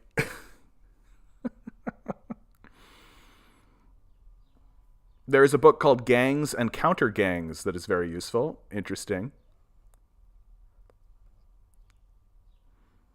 Some nationalists are from Paolo. Some nationalists are just people tired of their government not doing enough for them and redirecting their frustration on the wrong subjects. Not all nationalists are Nazi. I think that this is true, Paolo. But all Nazis are nationalists. Like that seems to be the relationship. That I do tend to think that like it's tough to have a conversation about nationalism versus internationalism, right? It's hard to have that conversation. And that people will say things like, well, what's so wrong about looking out for your own, right? Like, that's a very nationalist statement. John Mearsheimer is very persuasive and talks very lucidly about the subject of nationalism because he just says that, look, nationalism is like, of course nationalism exists. People look out of their eyes, right? We see out of our eyeballs. We don't see... We live in very small communities, right, where it makes sense that people would have a close, tight-knit, like, it's normal for people to care more about the people who are directly around them and themselves more than people who live in communities they've never visited and have never seen. Like, that's just normal, right? And taken to its ultra extreme, you end up with Nazism. But it's like, you're never, ever, ever going to be done away with something like nationalism. It's just never, ever, ever going to happen. Just because of the nature of humanity and the nature of how we are, right? We're just going to care about things that are closer to us. Like, and I think that's completely normal, right? Like, I just intrinsically, naturally care more about the beach that I live near than a beach that is in Greece. It's just how it's going to be. And if somebody said to me, hey, we're going to poison your beach, but the beaches in Greece are going to look great, I'm going to be opposed to that, right? And that's just, does that make me a nationalist, right? I just think it's kind of normal, right? It's that the nationalism only truly becomes a real issue when your nationalism is coming at the expense of another nation. That's when it becomes a real issue. That when you begin to create arguments, like in the example I just gave, if I said, oh, we can make our beach look super good, but it'll poison the beaches of Greece. Let's do it, right? There's where nationalism becomes a real problem, right? When you begin espousing the virtues of your own nation at the expense of another nation. That in its in a form that I think anybody could consider acceptable, you would say we are a strong, powerful people who care about ourselves and are looking out for ourselves, and we build our strong communities because we believe in whatever this is, like the Blahism or whatever, and we are not seeking to do any trouble for anybody out there. We think that we're cool, and we're going to continue being cool. Right? Like, that's nationalism. And is there something intrinsically wrong with that? No, it only becomes problematic when the nationalists start saying we should make our nation strong at the expense of someone else. That's when nationalism takes a nasty turn, which seems to happen pretty commonly, frankly.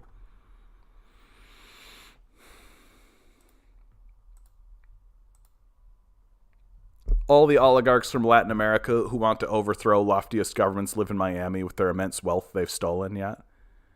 Michael, Google is extremely unfair. A monopoly on information is a threat to the integrity of information, critical of said monopoly. Yeah, I mean, and we should be skeptical of what corporations say and what information corporations are putting forward, right? We should be skeptical of that. And I think it's right to be skeptical of those things. C.R. Strife says, I never said he was a genocidal madman. I just believe he is proof that communism didn't work. Haven't you said that people who can't afford gas-powered heating might have to die because of climate change? I mean, first of all, let's take this down a notch, right? No one is going to die if they lose. I mean, I should say no one, because I mean, there's always going to be like the 99-year-old guy who's like on his deathbed who freezes to death in the night. Like, that's always going to exist. But like, people weren't dying en masse when we were heating using like fire. So I feel like that we've entered like a real hysteria moment where people actually genuinely believe that there's just going to be like a mass die-off because we can't heat our homes? Like, probably not. Like, probably not. That wasn't happening before, and it's probably not going to happen again. And the reality is, like, we don't really have a plan for when the fossil fuels run out. Anytime I bring it up, it's dead silence, right? That I've stopped having the conversation about the negative consequences of climate change with people, because the people who have decided to be delusional about it are just going to continue to be delusional about it. And they can't be convinced at this point. They're choosing not to be convinced. They're being intentionally obtuse on purpose. And I think many of them know it. I think they understand that they're being intentionally obtuse on purpose. But so I've stopped talking about, like, hey, the negative consequences of climate change, and I've started talking about, hey, what do we do when the fossil fuel runs out? Because that's definitely happening, right? That's definitely happening. That there's no position that you can take. Like, you literally can't be like, we'll just keep making fossil fuel forever. Okay, that's not serious. That's not a serious position. So what do we do about it? And we are going to have to face hard realities and make hard decisions. So, I mean, we should face hard realities and hard decisions. We're not going to. We're just going to careen into all of this, right? We're just going to careen into all of this. And my position is not that people who can't afford gas-powered heating might have to die. It's that as this begins to happen, people will die. It's not that they have to, it's that they will. And if we wanted to alleviate that, if we wanted to prevent that from happening, well, we should plan. We should make a plan. But we're not interested in a plan, right? Planning is against our ethos. It's against the way we view the world. That the powerful white nation loves the free market and is going to careen into all of the disasters it ignores and creates.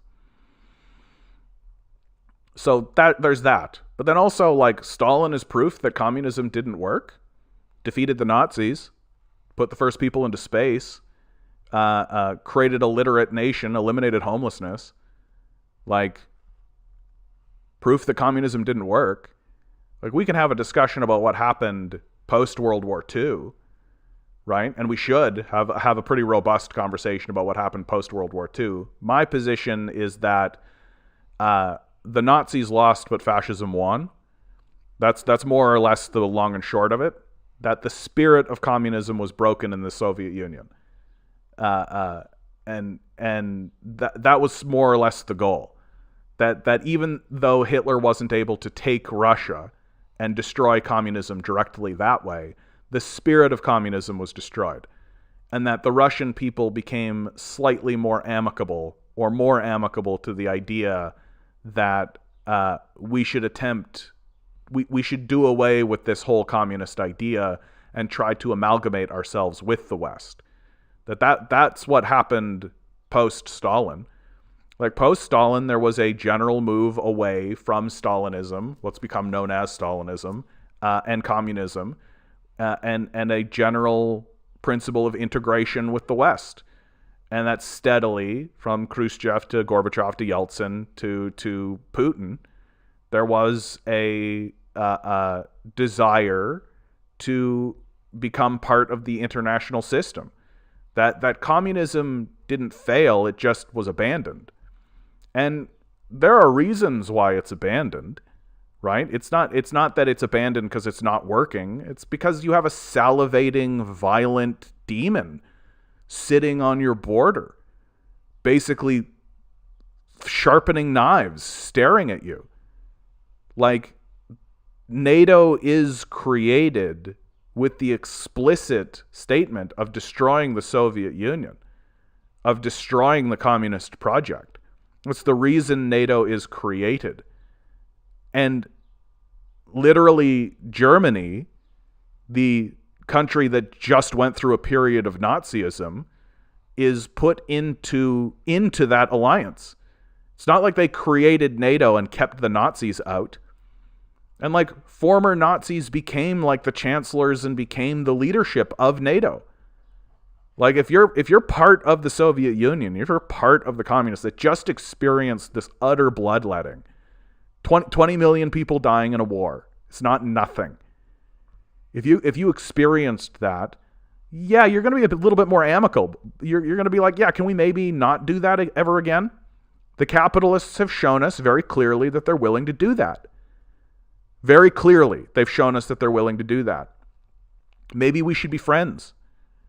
That if I wanted to be like nice to people like Gorbachev and Yeltsin and all these guys, that's the position that I would take. I would be like, I think these guys understood that if they doubled down on the idea of like Stalinist communism, and we're saying like we're going to continue building communism, fuck these capitalists, all this kind of stuff, well, they would be leading up to another war along the lines of World War II that they that they experienced.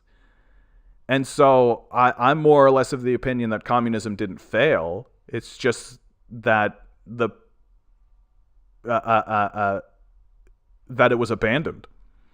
And it's not that it was abandoned for bad reasons. Like, I actually don't think it's a bad argument.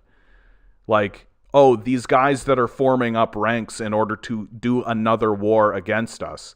Well, how about instead of that, we put aside the thing that's causing them to attack us and try to integrate ourselves into their system.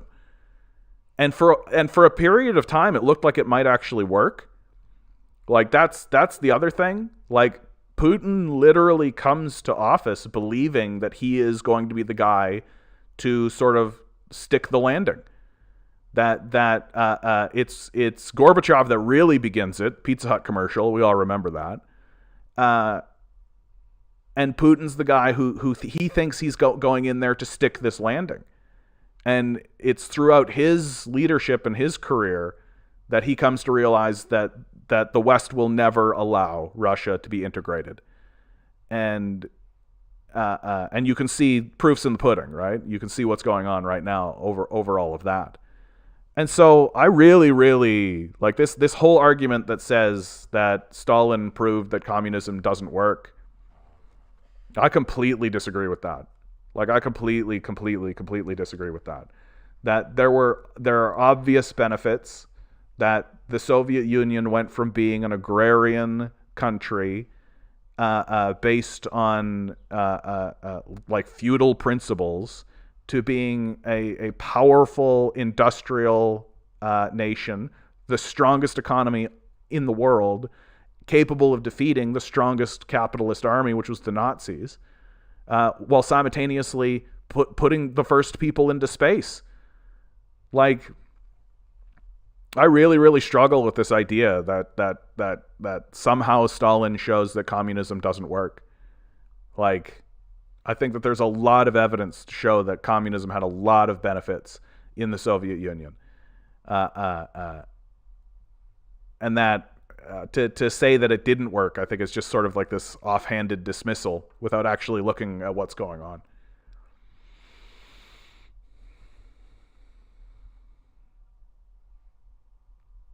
Olaf Strum. Have I ever seen Olaf Strum around? I don't know if I have, but good to see you. I'm sorry to repeat myself, but don't you reckon that there was a Soviet CIA created to destroy capitalism and liberalism without implying the CIA has that function right now? I mean, like, the KGB existed with this, and I mean, yeah, like, the communists were explicit in their desire to destroy capitalism. Like, the fight between communism and capitalism was real, and it still is real. So, yeah, like, the Soviets create secret service and all of that kind of stuff too. It's just the capitalists perfect it. Content says, the bad take here is assuming there's no such thing as a revolutionary nationalism. The nationalism of an anti-imperialist nation isn't rooted in the same nationalism as Saltine nationalism. Yeah, I think that's right. What about Rome? Was it developed by black slaves? Yes. Like, yes. Yeah, dude. Rome was developed by slaves, my man. Holy shit.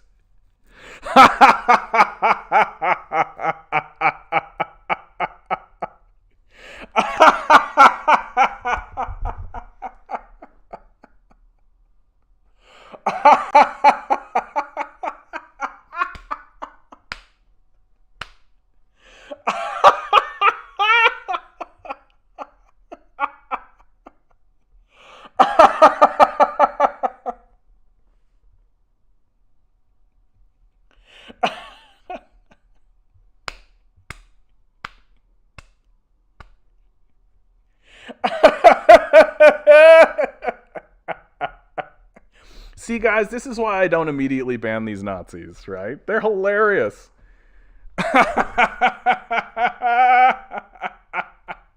was what about Rome? Huh? What about Rome? Was it developed by... There's no way that Rome was developed by slaves.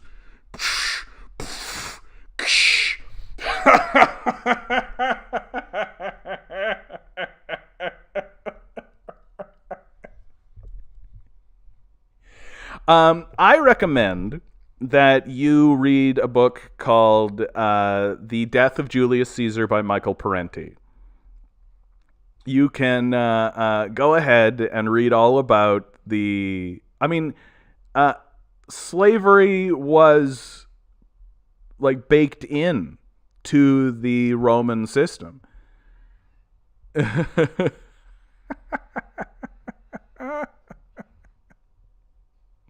Like slavery was built into the system of Roman life. That they had extensive laws, and it was written about extensively by all of their philosophers and all of their writers. Like, it was a slave system so entrenched that to not be aware of it is just an admission of ignorance to a degree that is baffling. Like, and you just follow through with it, right? Africans were living in mud huts, embarrassing, and yet Asian and Chinese, Japanese are smart people. In Asia, Chinese and Japanese are smart people, not like whites, of course. What are you talking about? No, it's not embarrassing. It's reality. Embarrassing, bro. Like, embarrassing. You are just embarrassing yourself, dude. Like, it's shocking how embarrassing this is. And like, John Cleese has this really, really, really wonderful quote that I feel applies to you, right? Is that the trouble with truly stupid people is that they don't really know how stupid they are. They're too stupid to know how stupid they are, right? Like, if you are actually like saying this kind of thing right here, what about Rome? Was it developed by black slaves? Yes. Like, yes, bro. Big time. Like, big time. What about Greeks? Yeah. This kid, yikes. Yeah, here's your education system, guys. Here's your education system. Right? Don't you think our education system's really working out? Don't you think we've got a really strong, robust, powerful education system? Right? So we got this 14-year-old kid saying things like, "What are you saying? You can't possibly be making the claim." Jonathan, how can you possibly be making the claim that Rome, the jewel of Judeo-Christian Western values, Rome was developed by slaves? Ridiculous! Ridiculous!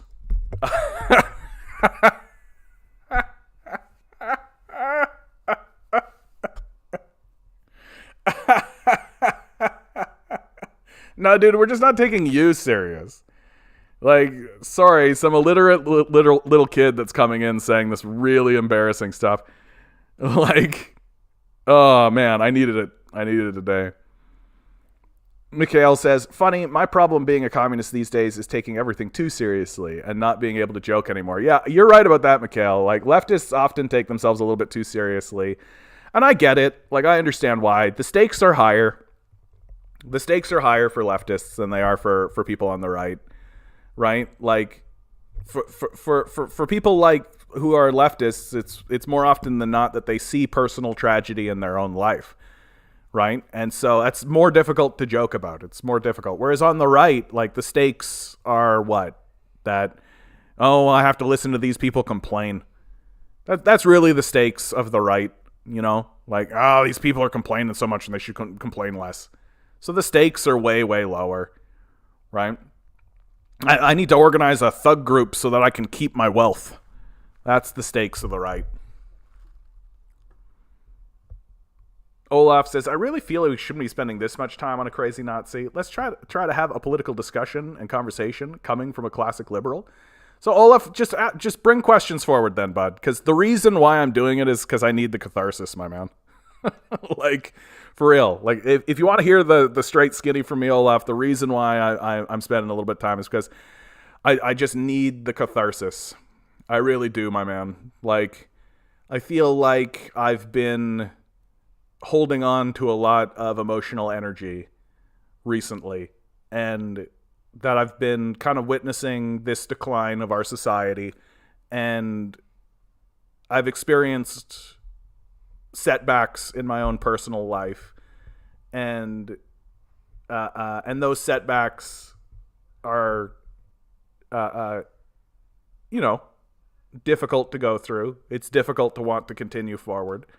And so a moment like this where I get a little bit of absurdism, where I get to laugh.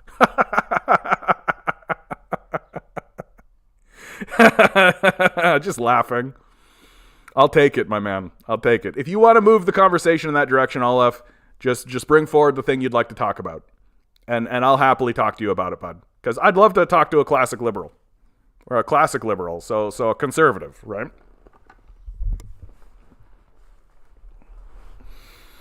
Unless you mean like liberal classic, like your Coca-Cola classic or something.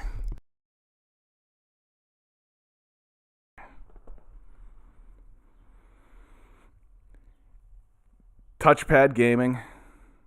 Another hit.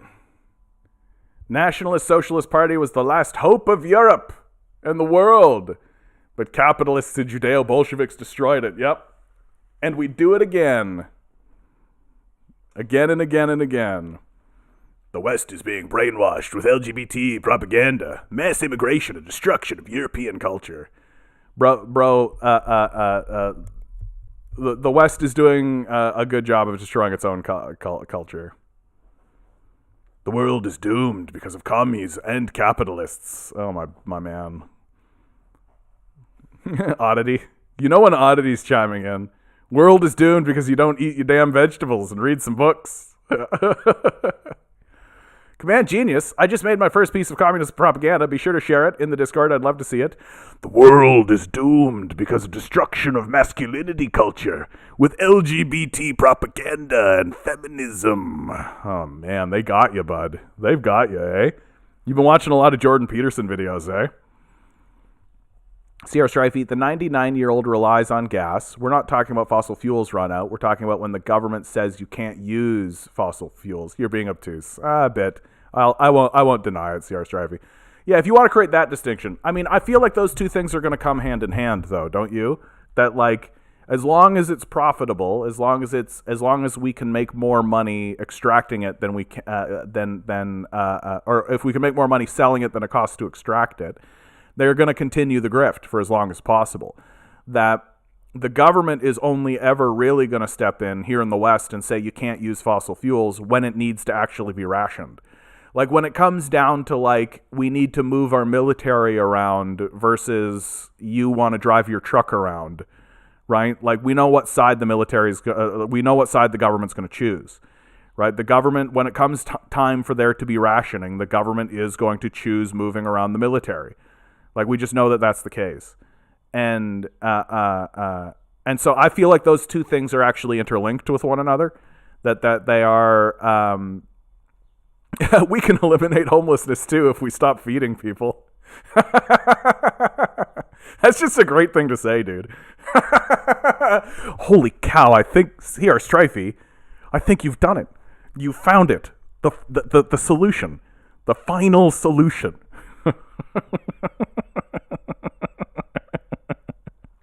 But to be more serious, because I could tell. Yeah, I could tell. You're right. I am being a bit flippant and I am being a bit obtuse. You're not wrong. You're not wrong.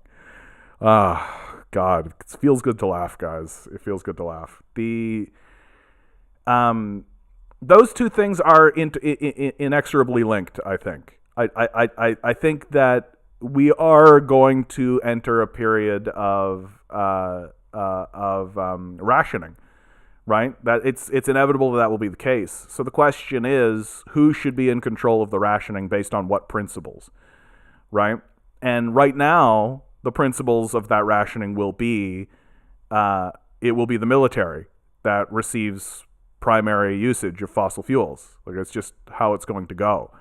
That if it comes down between a choice of heating your home or sending an aircraft carrier over to drop bombs on some Southeast Asian country, we know which way our government will go.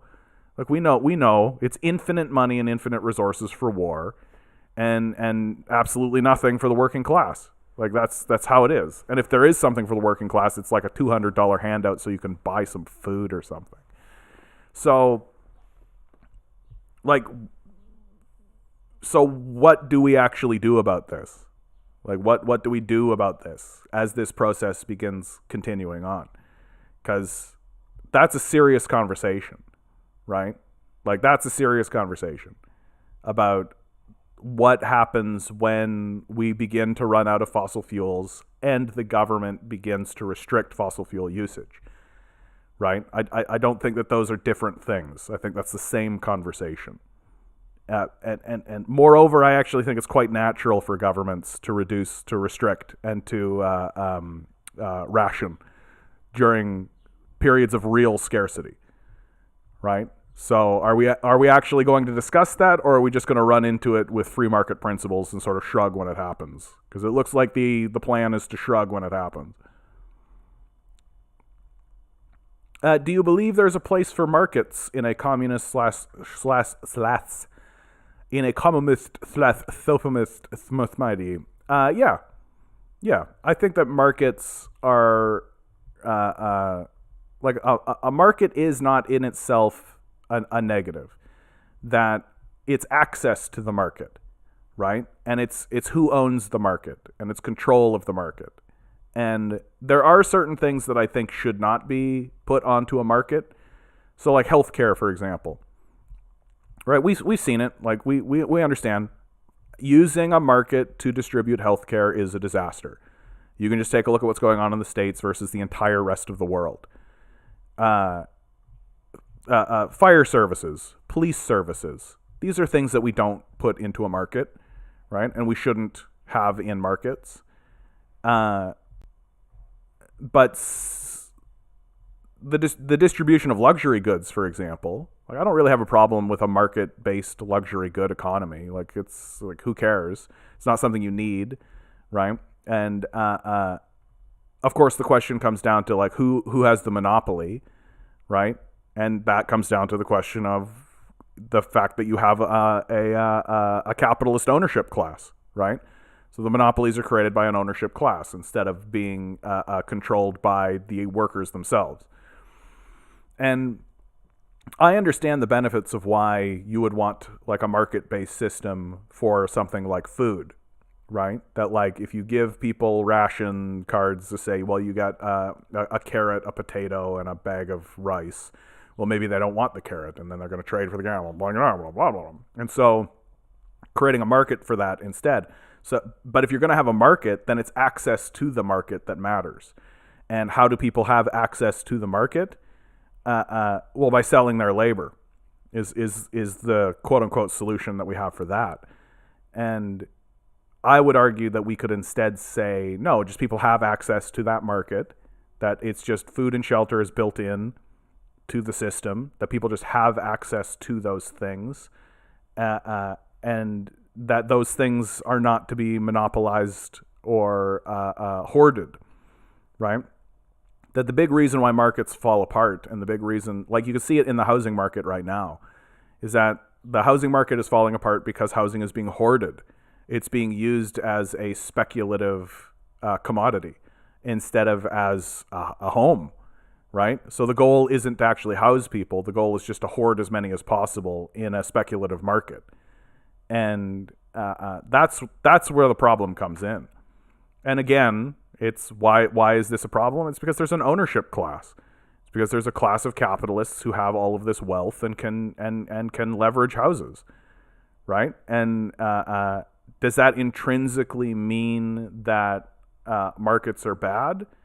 I don't think so. I just think that you have to have a managed market, and you have to manage those markets based on rational principles and plan, right? You need to have a plan. You can't just basically say free market decides. Like, that's lunacy. And that's basically how we've been ruling for the last 50, 60 years. It's just free market will decide. Well, it has decided. And and the decision that it makes is that prices will go up, and thousands and thousands, if not millions, of people will be chased out of the market until eventually the market itself implodes because it's no longer providing the good or the service that it claims to. People can't afford them anymore, and the wages aren't rising with the rate of inflation. So, like, do I think there's a place for a market in a communist socialist society? Yeah, absolutely I do. But I think that you've got to be careful and you've got to understand what destroys markets. And what destroys markets is private ownership and capitalist ownership. Which is why I'm a communist. We need to get rid of this shit. Ligand disease. No, you see, Rome was actually developed by gigachads who descended from Greek gods. Yeah, absolutely. You did it, Ligand disease. Content, hold on. It is actually unironically good for there to be a secret service dedicated to unending capitalism. Goddamn, the concern some people have for parasiting classes like landlords is just wild. Like, what actually the fuck? Yes, a proletarian secret service. A proletarian police force is unironically a good and useful thing. The idea that capitalism should be put down gently, that the revolution isn't inconvenient to its enemies, is wild and childish. Please block his Nazi ass, please. I think he just left. I just think he wasn't getting pandered to, so he just left.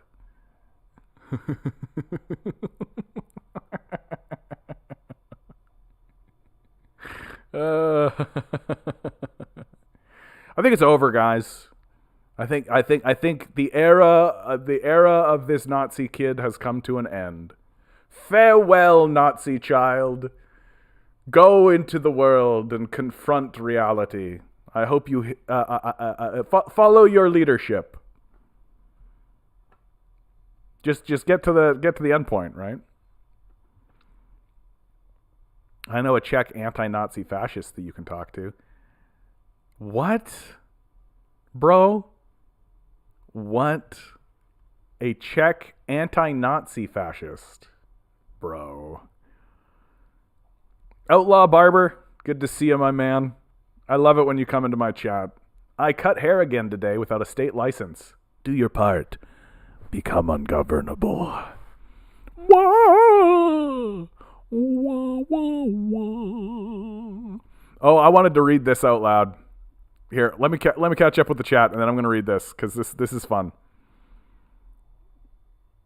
I posted the communist propaganda in the videos channel. Let's go, my man. Let's go.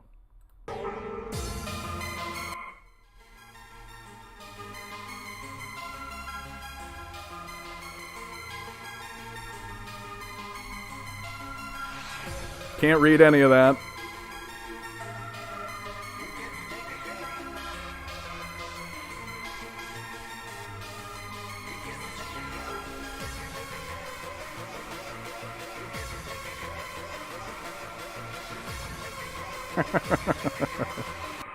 Oops. That's fun. That's just good. That's just good old-fashioned fun. Traded a haircut today for some honey from a local beekeeper. That's nice. Good work, Command Genius. Man, I would love to become a beekeeper. I just don't have a place. Demand better. Good to see you, my man. The government is force and manipulation. When manipulation stops working, all they have is force, which we'll be seeing shortly. Yes, you bet we will. You bet we will. I'm afraid there won't be rations in a shortages emergency. Remember the great TP shortage during the, was it a lab leak or wet market pandemic of 2020 to 2026? Government said, get wrecked, losers. CR Strifey, appreciate the response. I appreciate you being here, bud. I know we don't always see eye to eye, but one of the things I really do believe in is I don't want this, and I think a reason why I let that Nazi kid go for a long time is I don't want this to turn into a circle jerk. Like, that's the big thing. Like, I really, really don't want this to be a circle jerk. Like, I want to be challenged, and I want people to challenge my views, and I want, because I don't want to be wrong, right? I want to be spreading around things that I believe in, and I can be convinced. So I want to challenge people to convince me in a serious way. Always get takeaways from listening to you. Thanks, bud. I appreciate that. Glad I didn't get chewed out tonight. Yeah, bud. Sorry about that. The last time we kind of went at it, I went at you a bit too hard, honestly. But I feel I feel like you keep coming back for more. So sometimes I think I've caught you on a bad day. That's the most likely situation, my man. Or you're particularly passionate. Yeah, there's also that. Like the trans issue, I am particularly passionate about because I know people in my life. Like, I have friends, like people who I would, like, if someone were to do something to them, I would do something back. Very, very straightforward. And so that issue, I'm fairly, I throw down on that one. Adam says, remember last week when you pondered who of us is CIA or a Fed or whatnot?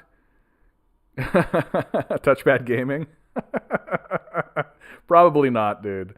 I think that the CIA would be a little bit more not so stupid, right? Although you'll notice that, like, because the goal of the CIA against people like me would be to get me so despondent and so frustrated that I would commit suicide, right? That's their goal. And if they're making me laugh and I'm having a good time talking to them, then they're failing, right? Entrepreneurship is like one of those carnival games where you throw darts or something. Middle-class kids can afford one throw. Most miss. A few hit the target and get a small prize. A very few hit the center bullseye and get a bigger prize. Rags to riches. The American dream lives on. Rich kids can afford many throws. If they want to, they can try over and over and over again until they hit something and feel good about themselves. Some keep going until they hit the center bullseye. Then they give speeches or write blog posts about meritocracy and the salutary effects of hard work. Poor kids aren't visiting the carnival. They're the ones working it. I saw this and I was like, yeah, that's like a phenomenal analogy. A phenomenal analogy. Oh, this is what I should have brought up when I was talking about religion earlier. Me listening to religious people describe heaven as a moneyless, stateless, classless world and then criticize communism. They're missing the big picture here. Carnival games are a scam at the end of the day. The whole thing is pointless. Yeah, it's true. Right? The whole thing is a waste of money, man. Like, it's a waste of your time. It's a waste of your money, but we do it anyway. Oh, I love this one. This one I really wanted to show people. Why did opium production in Afghanistan fall by 99% after the U.S. military left? Poppy growing in Helmand Province, Afghanistan has fallen 99%. Total agriculture has, of course, dipped a little bit. Wheat, right? Whoop, right up. It's almost as though we are funding some kind of drug crisis in America. By the way, I use the format Nazis use for their propaganda. Sped up footage with Eurodance plus propaganda. Yeah, man, like, Nazis are wild, man. Like, wild. Like, it makes sense that kid was like 14, right? Because you gotta kind of be dumb to be a Nazi, I think. There is just like a deep stupidity that kind of comes with the territory. Like, and I don't mean dumb like intellectually dumb. I mean that you just kind of have to not be willing to. Maybe the word is unimaginative. Maybe that's the word that I'm really using. Because the moment somebody can perceive something outside of themselves, and the moment you can put yourself in someone else's shoes, that to me is the moment where you can no longer be a Nazi. And you can no longer hold on to these far-right ideas and these far-right ideals. And I also think that that's the path to be rid of conservatism itself, is to be able to see yourself in someone else's shoes, to cease being able to cease seeing the world exclusively through your own eyes, and to cease reasoning your way through the world exclusively from your own position. That as soon as you, instead of placing judgment on another person's circumstances, actually attempt to put yourself in that person's circumstances and actually attempt to work through that circumstances, not from your position, which might be a position of privilege, but rather their position, and to actually kind of come to terms with what it means to live the life that they are living. I think you've got to stop being a right winger. Like, I think even putting yourself on the path of doing it, like forget about succeeding at it, just putting yourself on the path of attempting to do it, is going to lead someone away from the right just by the act of doing it. And this is where like liberals show up in the discourse at all. And then finally, if you continue down that path, you eventually become a communist. Actually, lots of Christians, in fact, do see trying to build heaven on earth as folly, vain, and wrong. So for them to be against communism is just them to be against people trying to build heaven. Yeah. Those Aryan Classics videos also break the algorithm by using said characteristics. One Aryan Classic video has 2.1 million views. Dude, are you telling me that there is a genre of music called Aryan Classic? Like, is that a real thing? Like, is that a real thing that I'm hearing? Bro, what's an Aryan Classic? Like, is that like some like Roman marches? No, it's not a genre. It's a genre of propaganda. Classic Aryans creating genres of propaganda. You read the word meritocracy. I read it yesterday. The idea of capitalist meritocracy is still obviously just an obscene meritocratous fucking fantasy. Yeah, I mean, it's convenient that the rich like to talk about meritocracies, right? Like, it's just a convenient position, if you ask me. That like it's like Jordan Peterson. It's like the most convenient position that I am where I am because I'm super smart. I'm super smart, you guys. That's why I'm the best. Like, everybody should listen to everything I have to say because I'm super competent and smart, which is why I'm better than you. And there are people who are better than other people, and obviously I'm better than you because I'm here and you're there. I am super smart. I'm a super smart person. The hierarchy has rewarded me for my virtuous contribution. You too can be rewarded. All you have to do is say yes, sir. And then you will be competent. Like me.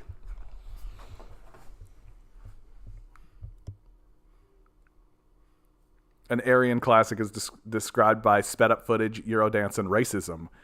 Proletarian classics are the same, but without the racism. I appreciate that. Yeah, I appreciate. Let's not do the racism so much. Oh my goodness. Like, I take a look at articles like this. Average price of rentals in Canada reached record high in June. It's like, it's the same, right? Like, they're just going to take this headline next month and it'll be average price of rentals in Canada reached record high in July.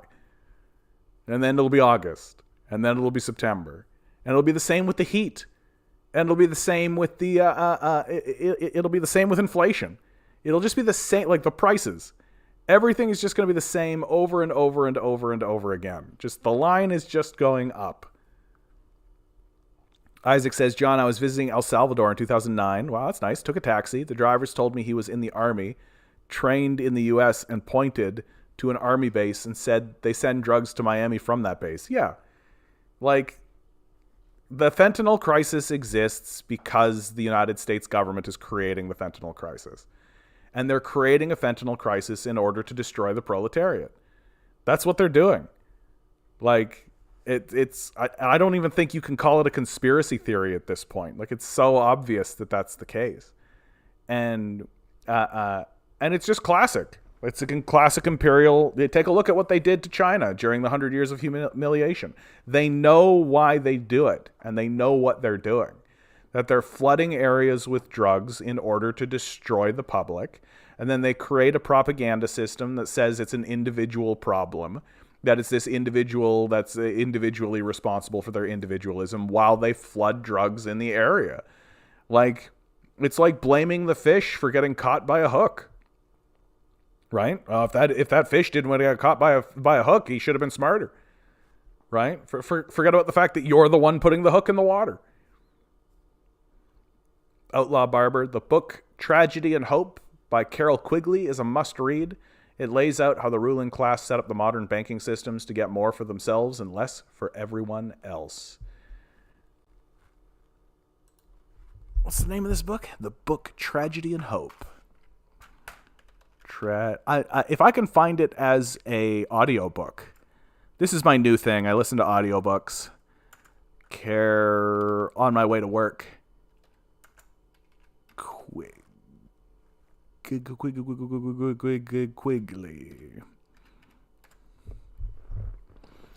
Carol Quigley. Tragedy and Hope. A History of the World in Our Time. Georgetown University professor and historian Carol Quigley. All right, I'll look this up.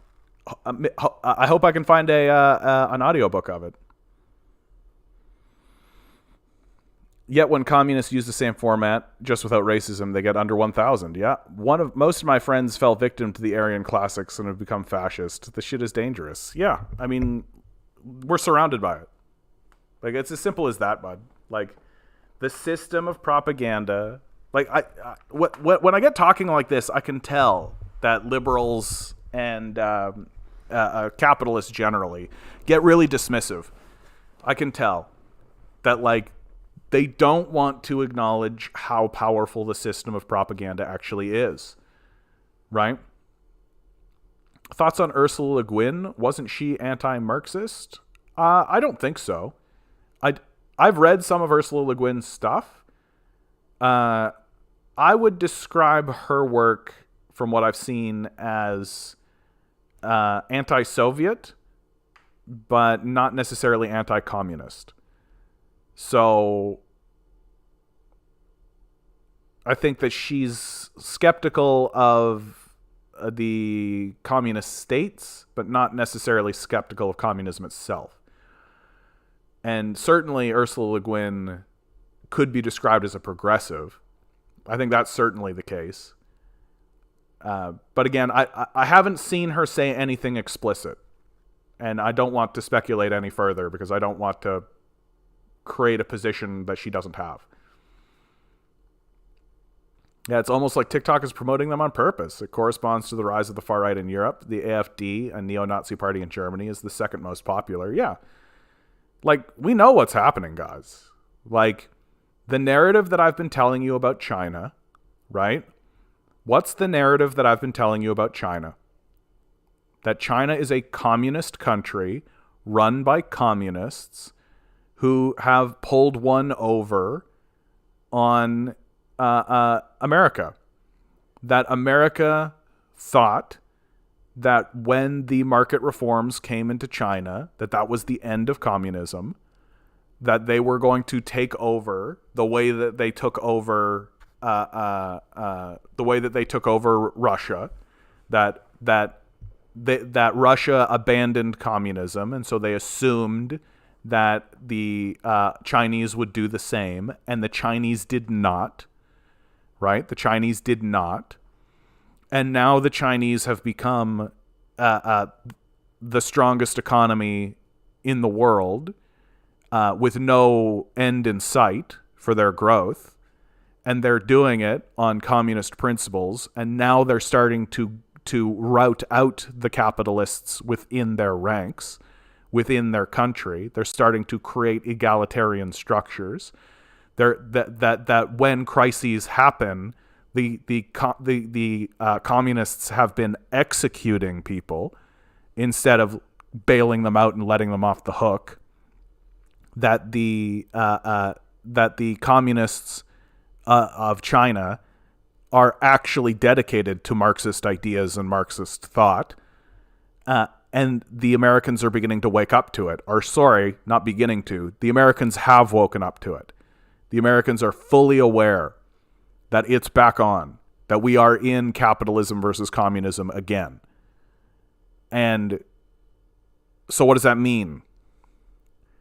Right? What does that mean? That means that the capitalists know exactly what to do, and they know exactly where to go. And they know what to do from the last time that they did it. Right? What did they do last time?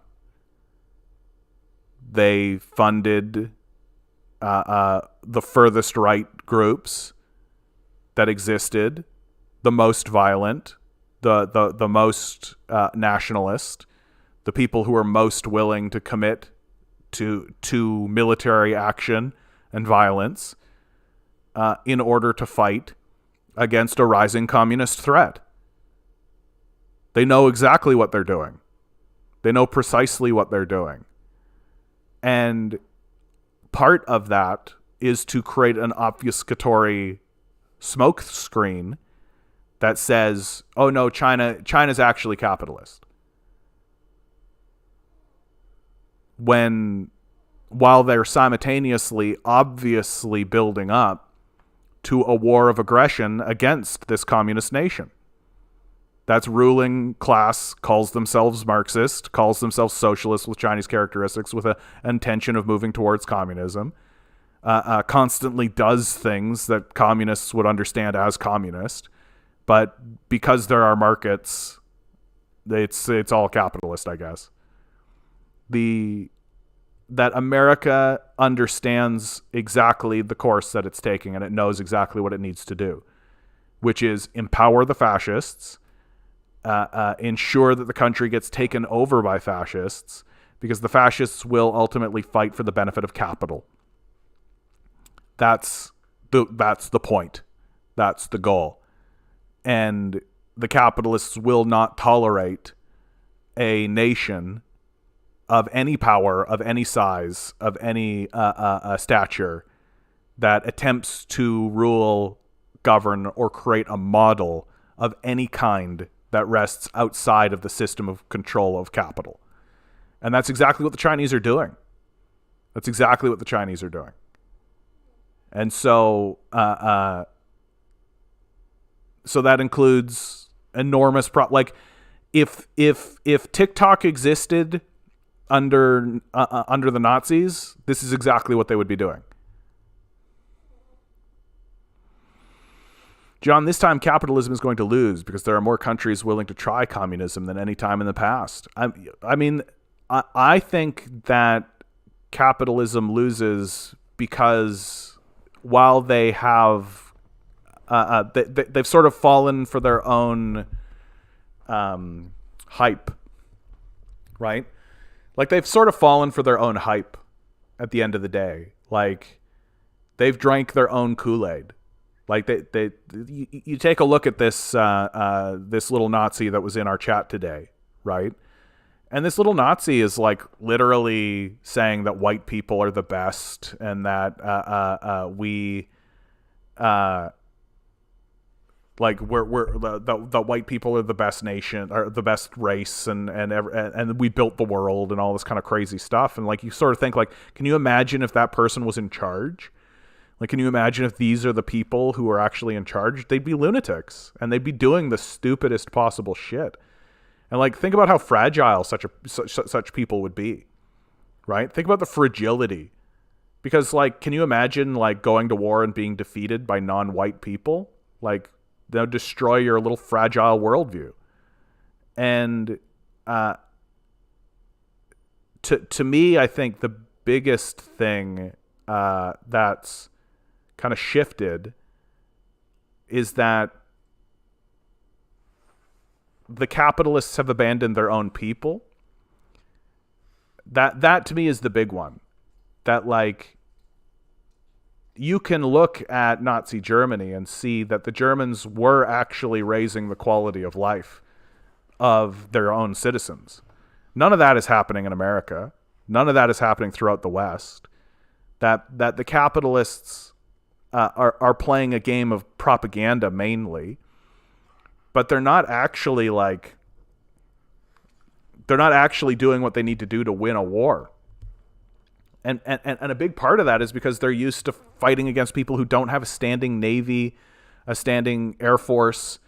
Like, they're used to just being bullies, basically. And China's not going to be bullied, right? They're just not going to be bullied. And so America is setting itself up to essentially be like a massive, massive terrorist organization. That everything they're doing now is just going to be proxy wars, essentially. And that the fight is going to be in Africa, mainly. Like, and they're going to use, like, anytime Thomas Sankara shows up in an African nation, they're going to coup that nation. And what's going on in Latin America, like Brazil, especially Brazil, it's got to be infuriating to the power structure in the United States. But it shows you how they're losing power and how they're losing capacity to actually be able to achieve their objectives. Because, like, Latin American nation, like the fact that Venezuela still stands, right? The fact that Maduro still stands is a pretty big testament to how weak the empire has actually become. And if you ask me, a big part of that is that a lot of the American military is essentially private contractors now. That a lot of the American military is basically like Raytheon and Lockheed Martin and all these guys, and they don't actually exist to achieve objectives on behalf of the American empire. They exist to make profits for themselves. That if they have to go into an area and do some damage and drop some bombs and do that kind of stuff, they will, to show that they're doing something to the politicians that they're bribing in the first place, and for the people to be able to justify the taxation. But they're not actually achieving anything, right? They're not actually achieving objectives except wealth extraction, which is all it is now. Like, that's all the wars actually are. They're not actually there to achieve any objectives. And the empire has more or less lost sight of this. And I would make the argument that the empire lost sight of its actual goals when it comes to communism with the negotiations and with the relationship it's built with China. That I actually think that I think that the United States empire genuinely thought that the Chinese would not be this clever. I just thought that they just weren't this intelligent, right? And it's because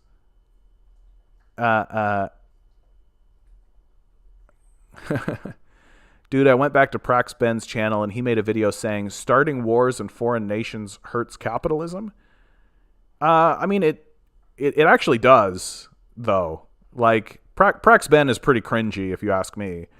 But, like, I when I take a look at this guy, I just think he's a kid. You know? Like, that's more or less my position. Like, I just think that this guy is a kid who essentially goes through a major propaganda system, is essentially a propagandist, paid by propagandists to be a propagandist, and he's a true believer, and he's got no reason to be, because he's just no reason to be anything else, because he's a kid, right? And as reality starts to assert itself, and as he begins to grow up, he'll probably change his tune on a lot of things. And here's a good example, right? He literally said the war in Iraq was just okay, never mind. The war in Iraq was justified because Iraq was a dictatorship, we said. Who funded Saddam Hussein? Who funded Saddam Hussein? Oh, damn. The war in Iraq is justified because we funded a dictator named Saddam Hussein. And we gave a lot of money and training to Saddam Hussein so that he could become the dictator of Iraq. And so then we had to invade to get rid of the dictator that we ourselves installed. So it's justified. Problem solved.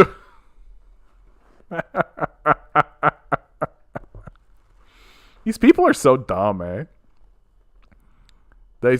Yeah, brown people bad, white people good. Like, it is, but that's it. We had a guy in the chat today who was saying exactly that. That was his position. It wasn't said so stupidly, but it was just as stupid. Right? You know what? No, it was said just as stupidly. Like, these people are stupid. And I think China has gotten ahead of them, and it's gotten ahead of the United States. That the United States didn't really understand where its own power lie, and which is why they deindustrialized themselves. He made a video saying the Civil Rights Act was bad. He literally called for segregation to come back. Bro. To the gulags, man. To the gulags. Straight to the gulags. No trial. Just straight to the gulags. Come on.